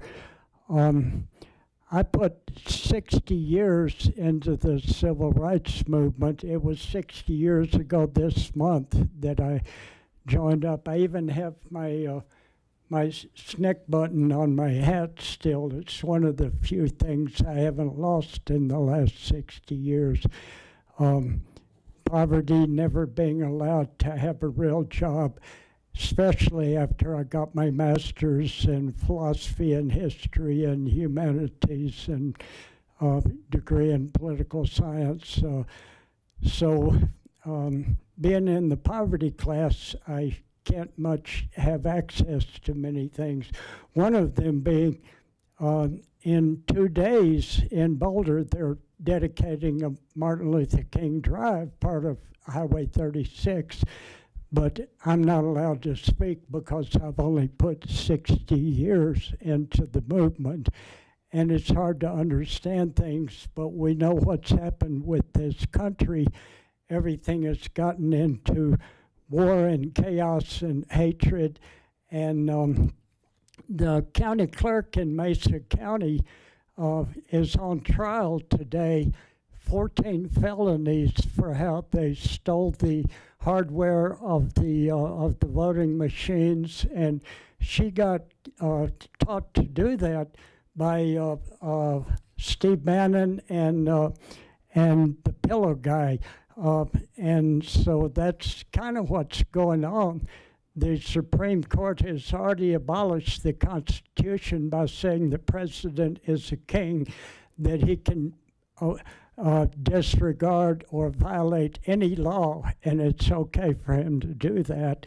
And then you got Citizens United, which said that any rich person can buy any election, and they bought J.D. Vance.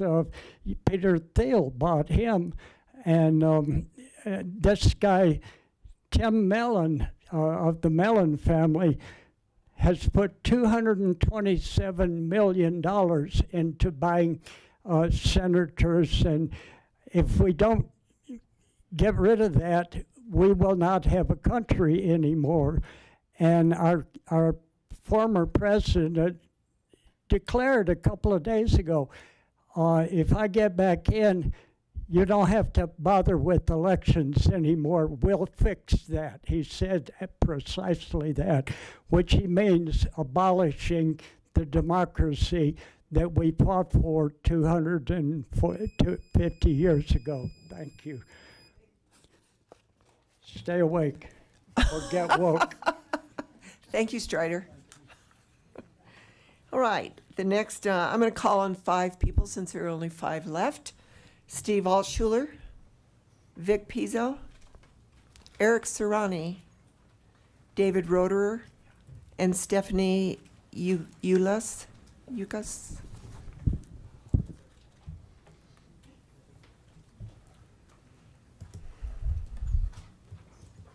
Okay, Steve. Hi, Steve Altshuler, 1555 Taylor Mountain Drive. I can't remember everything Strider was saying, but I've got to conflate some of that or stand up against it or whatever.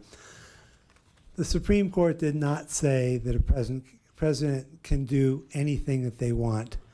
They would only not be held guilty in regards to something that was within their purview as president. So if the president goes out and kills somebody, that's not one of his presidential duties, and he can be found guilty. Same with some people like Clinton that were raping women, they should be held guilty. And if you look at Joe Biden, letting in 15 million illegals invade our country, he should be held guilty for being treasonous. So I wanted to touch on that because some of these things are just not true. And I know George Soros spends billions of dollars to try to get everybody to be more liberal and to get judges and DAs that will not prosecute people. And those are things that are destroying our country. But to bring it home, I would like to say that there are issues in Longmont. I think I'm moving away. And they're all conflated with each other, okay? Last year, property taxes went up about 35%, 35 to 40% in Boulder County. So if you're a landlord and your taxes went up like that, you've got to raise your rent. Insurance is going up like crazy. So if you're a landlord, you have to raise your rent. Gas is 1/4 the cost of electricity, and that's right now. As someone pointed out earlier, It's going up another 6.8% this year and 6.8% again next year, which is on top of the 6.8 this year. So you're going to have almost 15, 18% increase in the next 2 years on electric rates. Natural gas prices have been coming down because winters last year around the world were calmer than they were expecting them to be. So there's actually an abundance of natural gas now. So you've got electricity going up, gas coming down, and you want to stop people from having gas and make them use more electricity. You're talking about solar. If you've driven outside of Las Vegas, I've got to remember I have 2 extra minutes tonight. If you drive outside of Las Vegas, they have solar farms that are like 5 miles by 5 miles.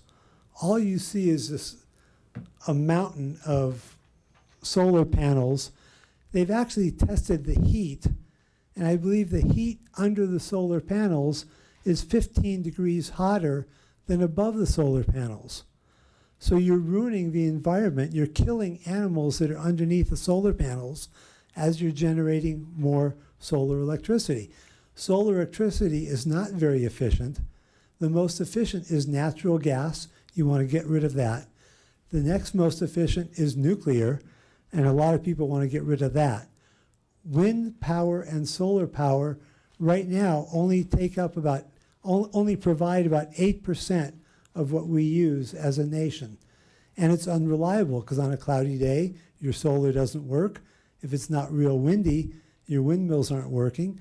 And there's been dozens and dozens of reports that with windmills, you're getting thousands of dead birds that are running into the windmill fans. So I know for now, and I'm going to emphasize for now, you're only talking about new construction or remodels. If you have any success with that, that's going to change. You being people that want to make these changes, because I know by the time this comes along, half or 100% of the board will have changed. But if you put things into place that are going to be happening for the next 8 to 10 years, it's going to keep progressing further and further. So you are raising the cost for everybody. More people can't afford their rent. They can't afford their mortgages. They end up being homeless. Then you raise the cost again by taxing people more to provide low-income housing. When's it all going to stop? And it is all connected. We have a lot of homeless people in Longmont that can't afford living here already. And by the way, people moved here because Boulder was so expensive, or Boulder was doing so much construction. People wanted more open space, and now you're just trying to follow Boulder. People don't want that here. They want what they moved here for. Anyhow, so my question is basically, have you guys thought about all these prices that you're increasing? Thank you. Is there anyone in the queue that would like to engage in this conversation? Seeing no one. Drats. Thank you. Vic.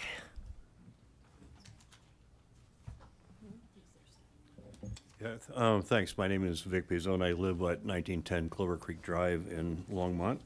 I want to talk here about, I work for what's called the Space Prediction Center in Boulder, and that has to do, it's part of the Weather Service, and it has to do with predicting potential dangers from the sun, basically, and additionally covers things like the power grid and dangers to the power grid through, we work with FEMA a lot and that kind of thing.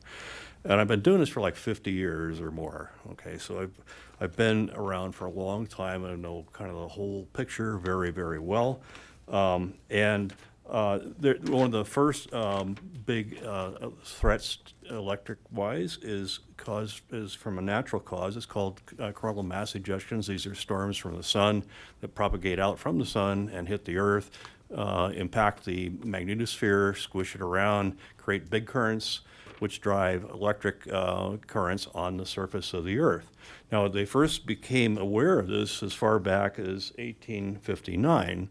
There was a big white light flare. That's all they could see from from the Earth at that time. That's all the way they could see the sun very well. And within about 12 hours, something happened. Basically, the telegraph lines, which were the only kind of electrical thing available at the time, or that anything used electricity, they started burning up. And that came from this intense solar storm having an effect at the Earth's surface and driving big currents at the Earth's surface. In 1989, the sun was particularly active at that time. There was a big change of the solar structure, a lot of CMEs and stuff. There was a big power outage up in Canada. There was transformers burned out in certain power stations up there, and there was an outage for a long time in Canada. So we look for those kind of things. There's another thing that has been in the news lately I want to kind of cover. You've heard of the thing called the EMP, what you call it? It's an electromotive thing where you set off, if you set off a nuclear weapon up above, like in the ionosphere, that puts a pulse down to Earth. It's an electromagnetic pulse. And that also can destroy things. We found this out the hard way. I don't know if any of you heard, does anyone in the room know where Johnston Island is? You get a free trip there if you do, but anyway. But you'll want a free trip out of there is what you're going to want, because it's a horrible place to be. But anyway, in 1962, there was a test done there, and it was near there, and that's about 1,000 miles southwest of Hawaii. Well, clear up in Hawaii, suddenly when they set this off, a bunch of lights blew out like crazy. Now, it's 1962. All right, you don't have cell phones, you don't have any of half the electrical stuff you have now. I mean, your refrigerator now has tons of electricity on it. All of these things are kind of very vulnerable to that kind of pulse. And they did that just before the test ban treaty hit just after that. But the point was that there are plenty of bad players out there on the international scene right now, and they know all about this. Whether you guys want to know about it or not, they know about it, and they want to take advantage of it. Places like, say, North Korea might just set one of these off if they were crazy enough to do it. And they might be, who knows? So anyway, the point is that if they do, that's enough to kind of knock out the whole electrical system, at least temporarily. And I don't mean like temporarily like overnight. I'm talking about weeks or months possibly, because depending on what gets burned out, that stuff can take years to replace. There just aren't that many places on the planet that build big transformers. Finally, the U.S. grid that everybody wants to hang all their appliances and everything on is very rickety. It's actually overstressed as it is, and it doesn't have sufficient capacity. You've seen this happen in places like even in Texas. The grid goes down easy. It's hard to get it back. And if it goes off in winter or something, you have a big problem. If it goes down in a big way, and there are also bad people that might use that to attack the United States. You don't have to blow out more than, there's a couple, maybe 7 or 8 key intersections of all these different grids. There's like 100 different electric companies in the U.S. But they all intersect in various places, and if you blew out about half a dozen of these, you would be in big trouble for years, literally. You could wipe out the system. So anyway, I want to point out that going all electric is not a good idea. It's like having all your eggs in one basket. Thank you. Eric Serrani.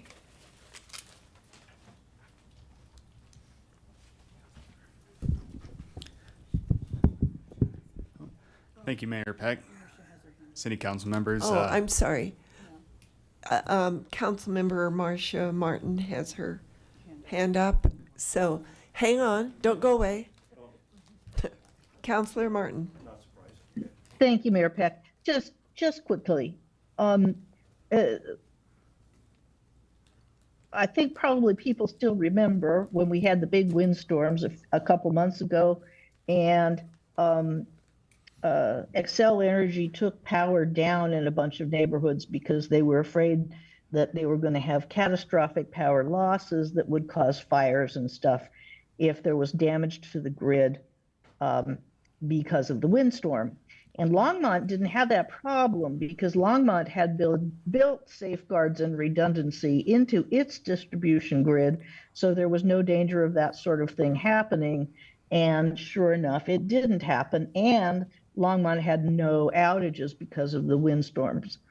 So that principle of redundancy and safeguards applies to the whole power grid, and it's not necessarily fair to say that the grid is as rickety as it was in the 1950s when we didn't depend on it the way we do now.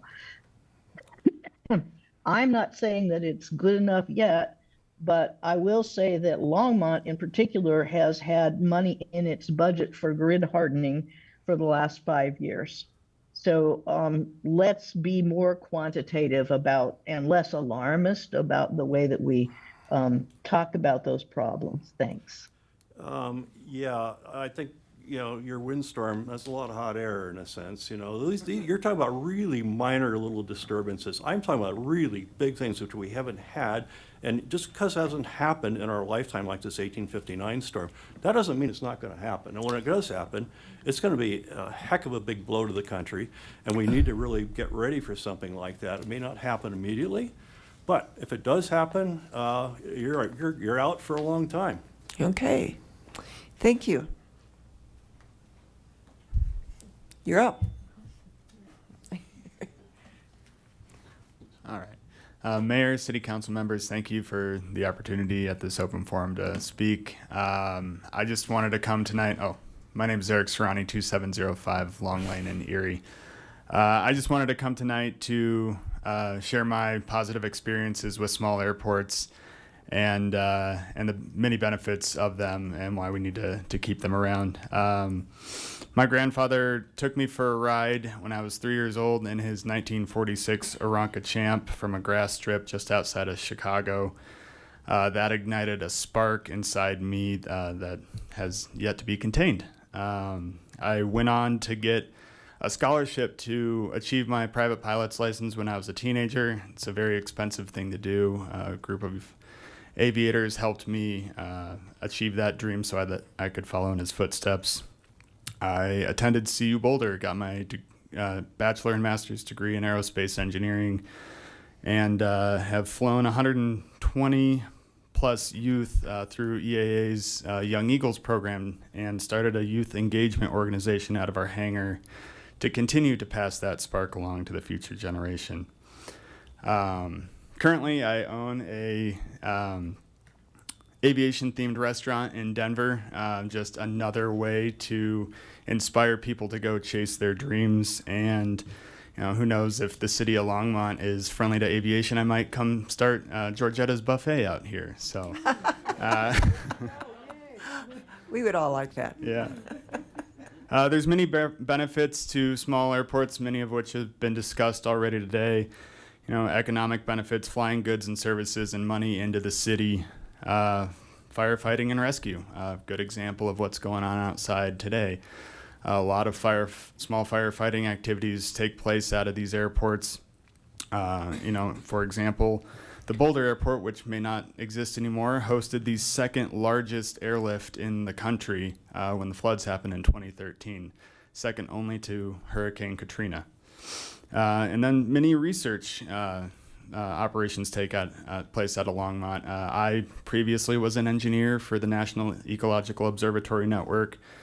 They create sensors around the country to monitor climate change, get an apple-to-apple comparison, put that on the internet for free for scientists to use.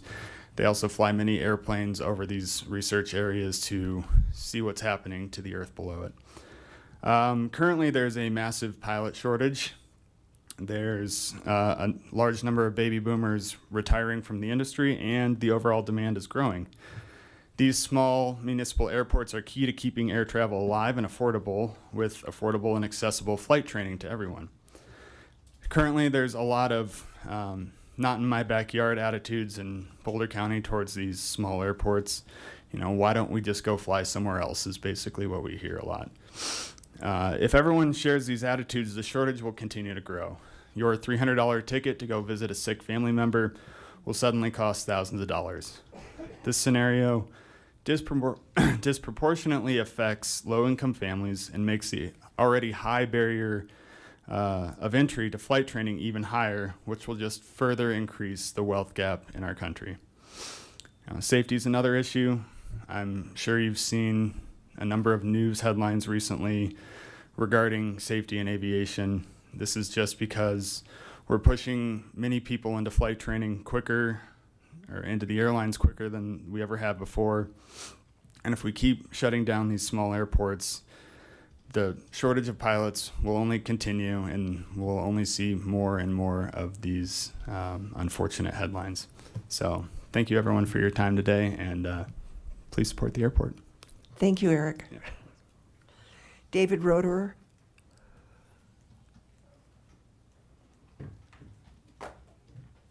Good evening, Mayor Peck and council members. I'm David Roederer. I live at 708 Bluegrass. I would like to thank you for having this forum where we could speak. I'm able to speak because I could get here.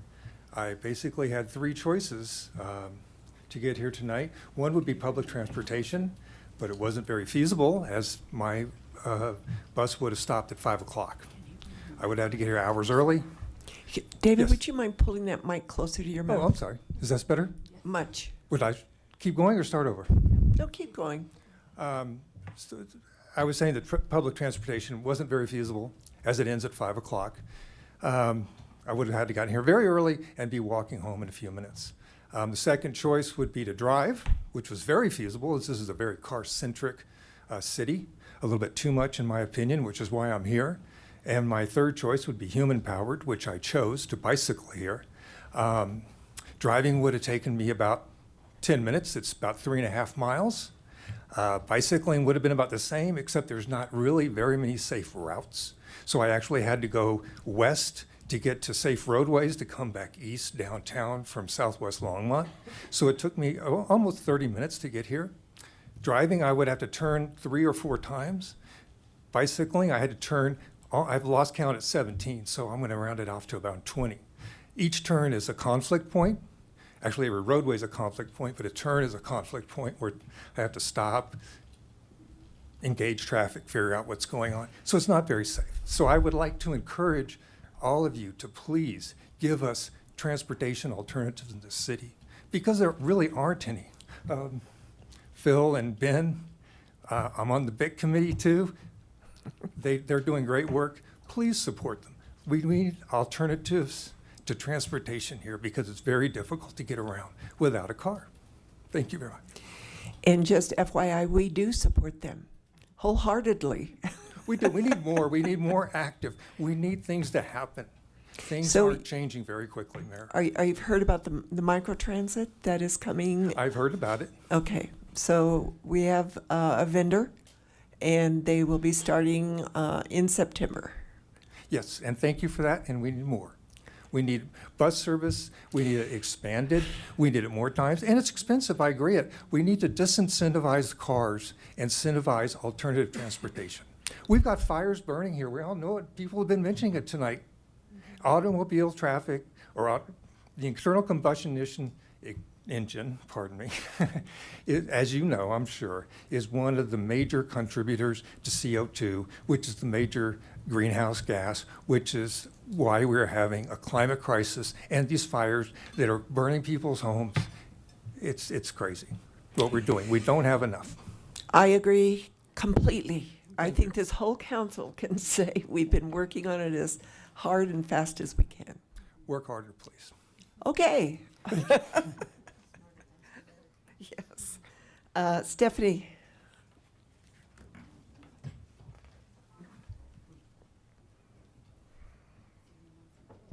Good evening. Thank you, Mayor and Council.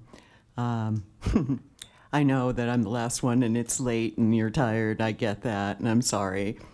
And I would have prepared something more, except that I actually have an elder who's being evacuated from Lyons right now. Oh. And so dealing with all of that while I'm sitting here. But actually, what I really intended, there's two things that I wanted to say, and one of them was about the airport, because I wanted to support the airport. I heard horror stories, and I think, wow, why is Boulder tearing down their airport? What's the point? Why are they doing that? And then the next thing I heard was, we're going to do that in Longmont too. I'm like, what is going on here? So I've lived here for 25 years, and I have to say, I just don't see things going the way that they used to. I don't feel like a lot of citizens have a lot of voice here in this community anymore. And maybe it's because I don't come here as often as I used to, but I feel like, things are changing really rapidly, and a lot of people here tonight, I give them a lot of credit, have spoken to many of those issues. And I feel like a lot of things have been forced on me in the past couple of years. Just for example, having to have the new electric meter that I really didn't prefer. I would not like to have an EMF meter, but I was forced to. I felt the same way about the water meter. I'm feeling the same way about the whole idea of electrification. I'm watching all of these changes happen. And I recognize that people are saying, oh, we need more bike lanes and all of these things, but I'm watching what's going on in Boulder, and I'm thinking that Longmont is actually very similar now. And I hope that you recognize this because, a lot of people live here because they didn't think it was going to be that way. And so it feels like we are going down a very fast road to making it something where people that have lived here for a long time don't want to be here anymore. And maybe you're happy that we'd like to go, but I don't really feel that way about, I feel like I'm being pushed out, to be honest. And I just look at this, a lot of these things that you're talking about, it feels like Longmont's selling out to the developers, frankly, and that there's a lot of development that's going on here under the ruse of affordable housing. And what is affordable? Affordable? $300,000 or $400,000? That's not affordable. I could never have come in at that price point. I don't think most people can. So I'm not sure how you're actually envisioning this. Who are the people that you're catering all this to? And I think about, how many minutes do I have? Oh, 2? Okay. So one of the things I noticed from an environmental perspective is when we used to have the monsoon, why are these things not happening more? People can say there's all of these different factors that you're putting into this. But another reason is so much development, so much blacktop, so much concrete, so many houses. I noticed when it first started developing on the Eastern Plains, how the rain would only come to the places that were still agricultural, where their water cycle was able to actually function. And I don't know if people really understand this, but these things are actually affecting how we have a climate problem here. We can't take so many people. There's like a principle of, that we really, I'm sorry, I'm too tired right now to actually think about all the right language, but we can't have another 150,000 people here. It won't work. So that's all I've got to say. First of all, I don't think that anybody on this council is trying to close our airport. I don't know where that started. So I just want to I get the feeling I'm not allowed to talk about it because that's what everybody said. So I'm not going to talk about it. So we can have a private conversation, but I gather that there's something going on. So I'm going to shut up. Yes. Sandy Cedar, our assistant city manager, will explain that. Ooh, you get a private conversation. Okay, I didn't see anybody else on the list. Is there anyone else that didn't have a chance to sign up?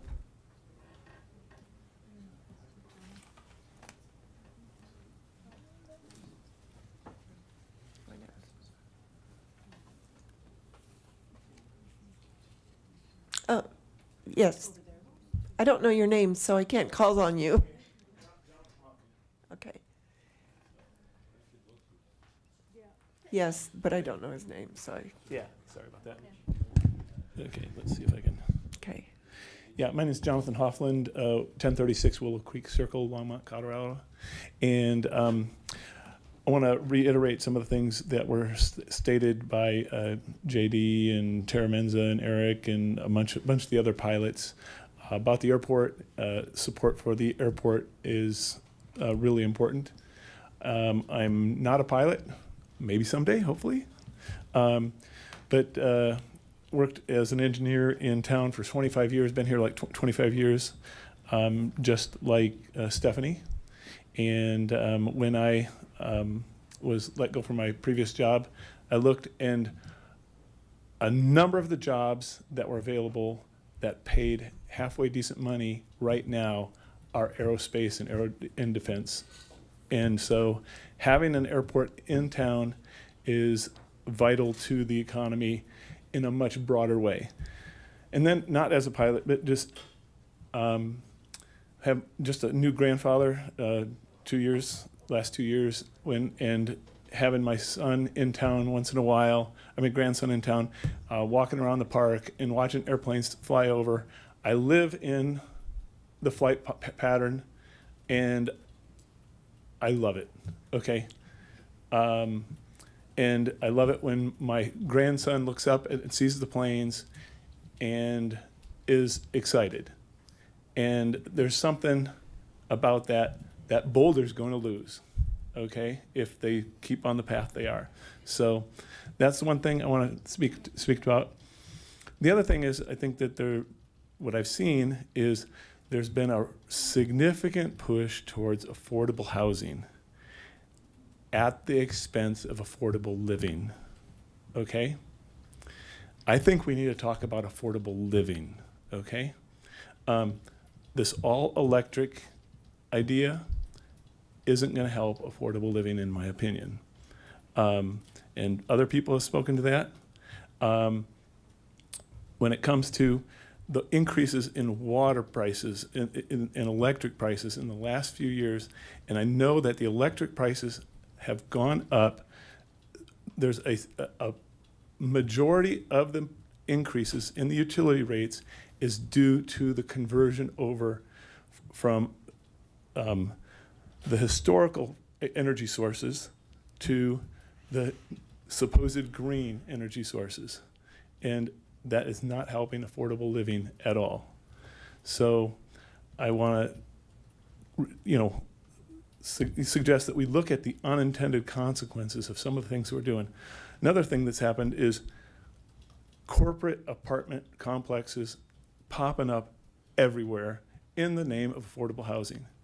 And what this does is it sends all the money for this rents out of town and out of our economy to BlackRock, to Atlanta, Georgia, to all over, and it doesn't keep it here in town.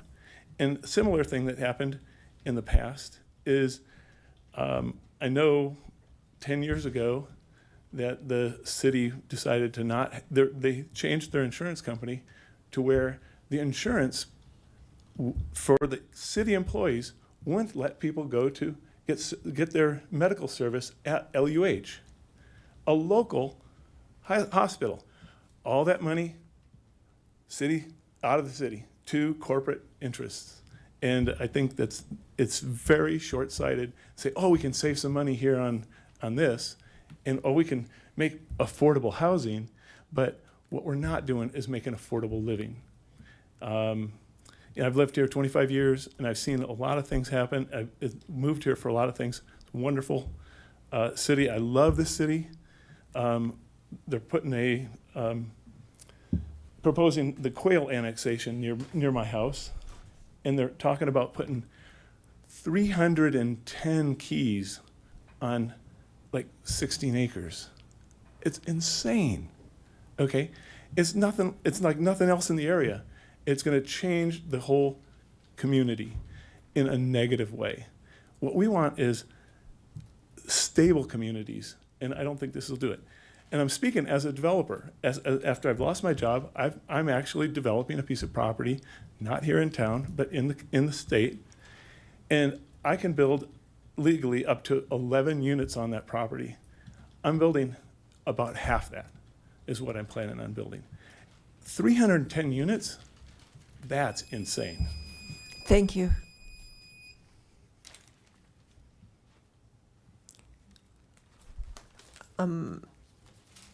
The next gentleman, sorry, I don't know your name. Hi, thank you for letting me have a couple of minutes. My name is Edward Greif. I live at 6024 St. Vrain Road in Longmont. I lived there for about 7 years, and I guess I'm the only one that's going to come up here tonight and talk a little bit bad about the airport. I know the airport's important. I don't disagree. It does a lot of great things. I just think the airport needs to be a little more considerate of the neighbors and the residents that live around the airport. Last Monday, from 10:30 in the morning to 11:30 in the morning, 25 airplanes flew over my house or next to my house. It was constant noise for an hour. And sometimes they are so low, you can't even have a conversation. So I'm not here to say we want to close the airport. All I'm asking is the council to try to get the airport to be more considerate of the residents. You guys have the VNAP, the Voluntary Noise Abatement Procedure. It says it's designed to minimize the exposure of residents to airport noise. It says the city strives to be a responsible airport operator. So all I'm asking for is the council to ask the airport to stop just letting planes fly around in circles. That's one of the things on your website. It says they're not supposed to fly around in circles. It seems that that's all that's happening. I can't imagine that many planes are coming and going from the airport without flying around in circles to be over my house all day.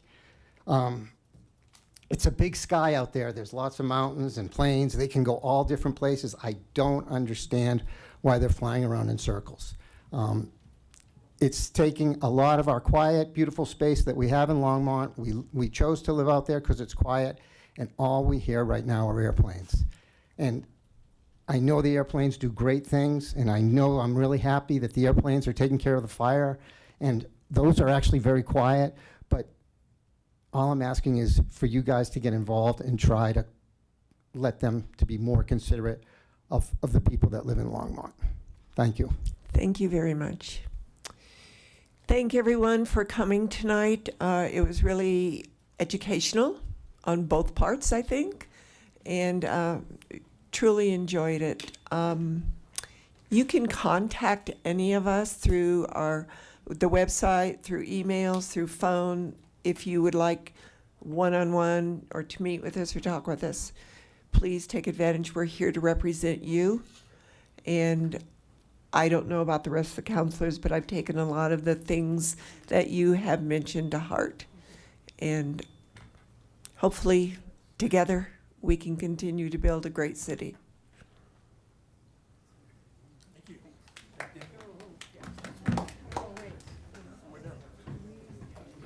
What?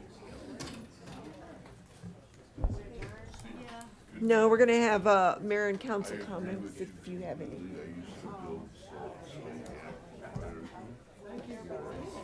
No, it's not. I mean, the comments, they're different. Never mind. You can, if you have something you want to say. Oh, no. And we don't have any remarks from city attorney or city manager. All right. It's been moved by Councilor McCoy, seconded by Councilor Christ, that we adjourn. All those in favor say aye. We are adjourned.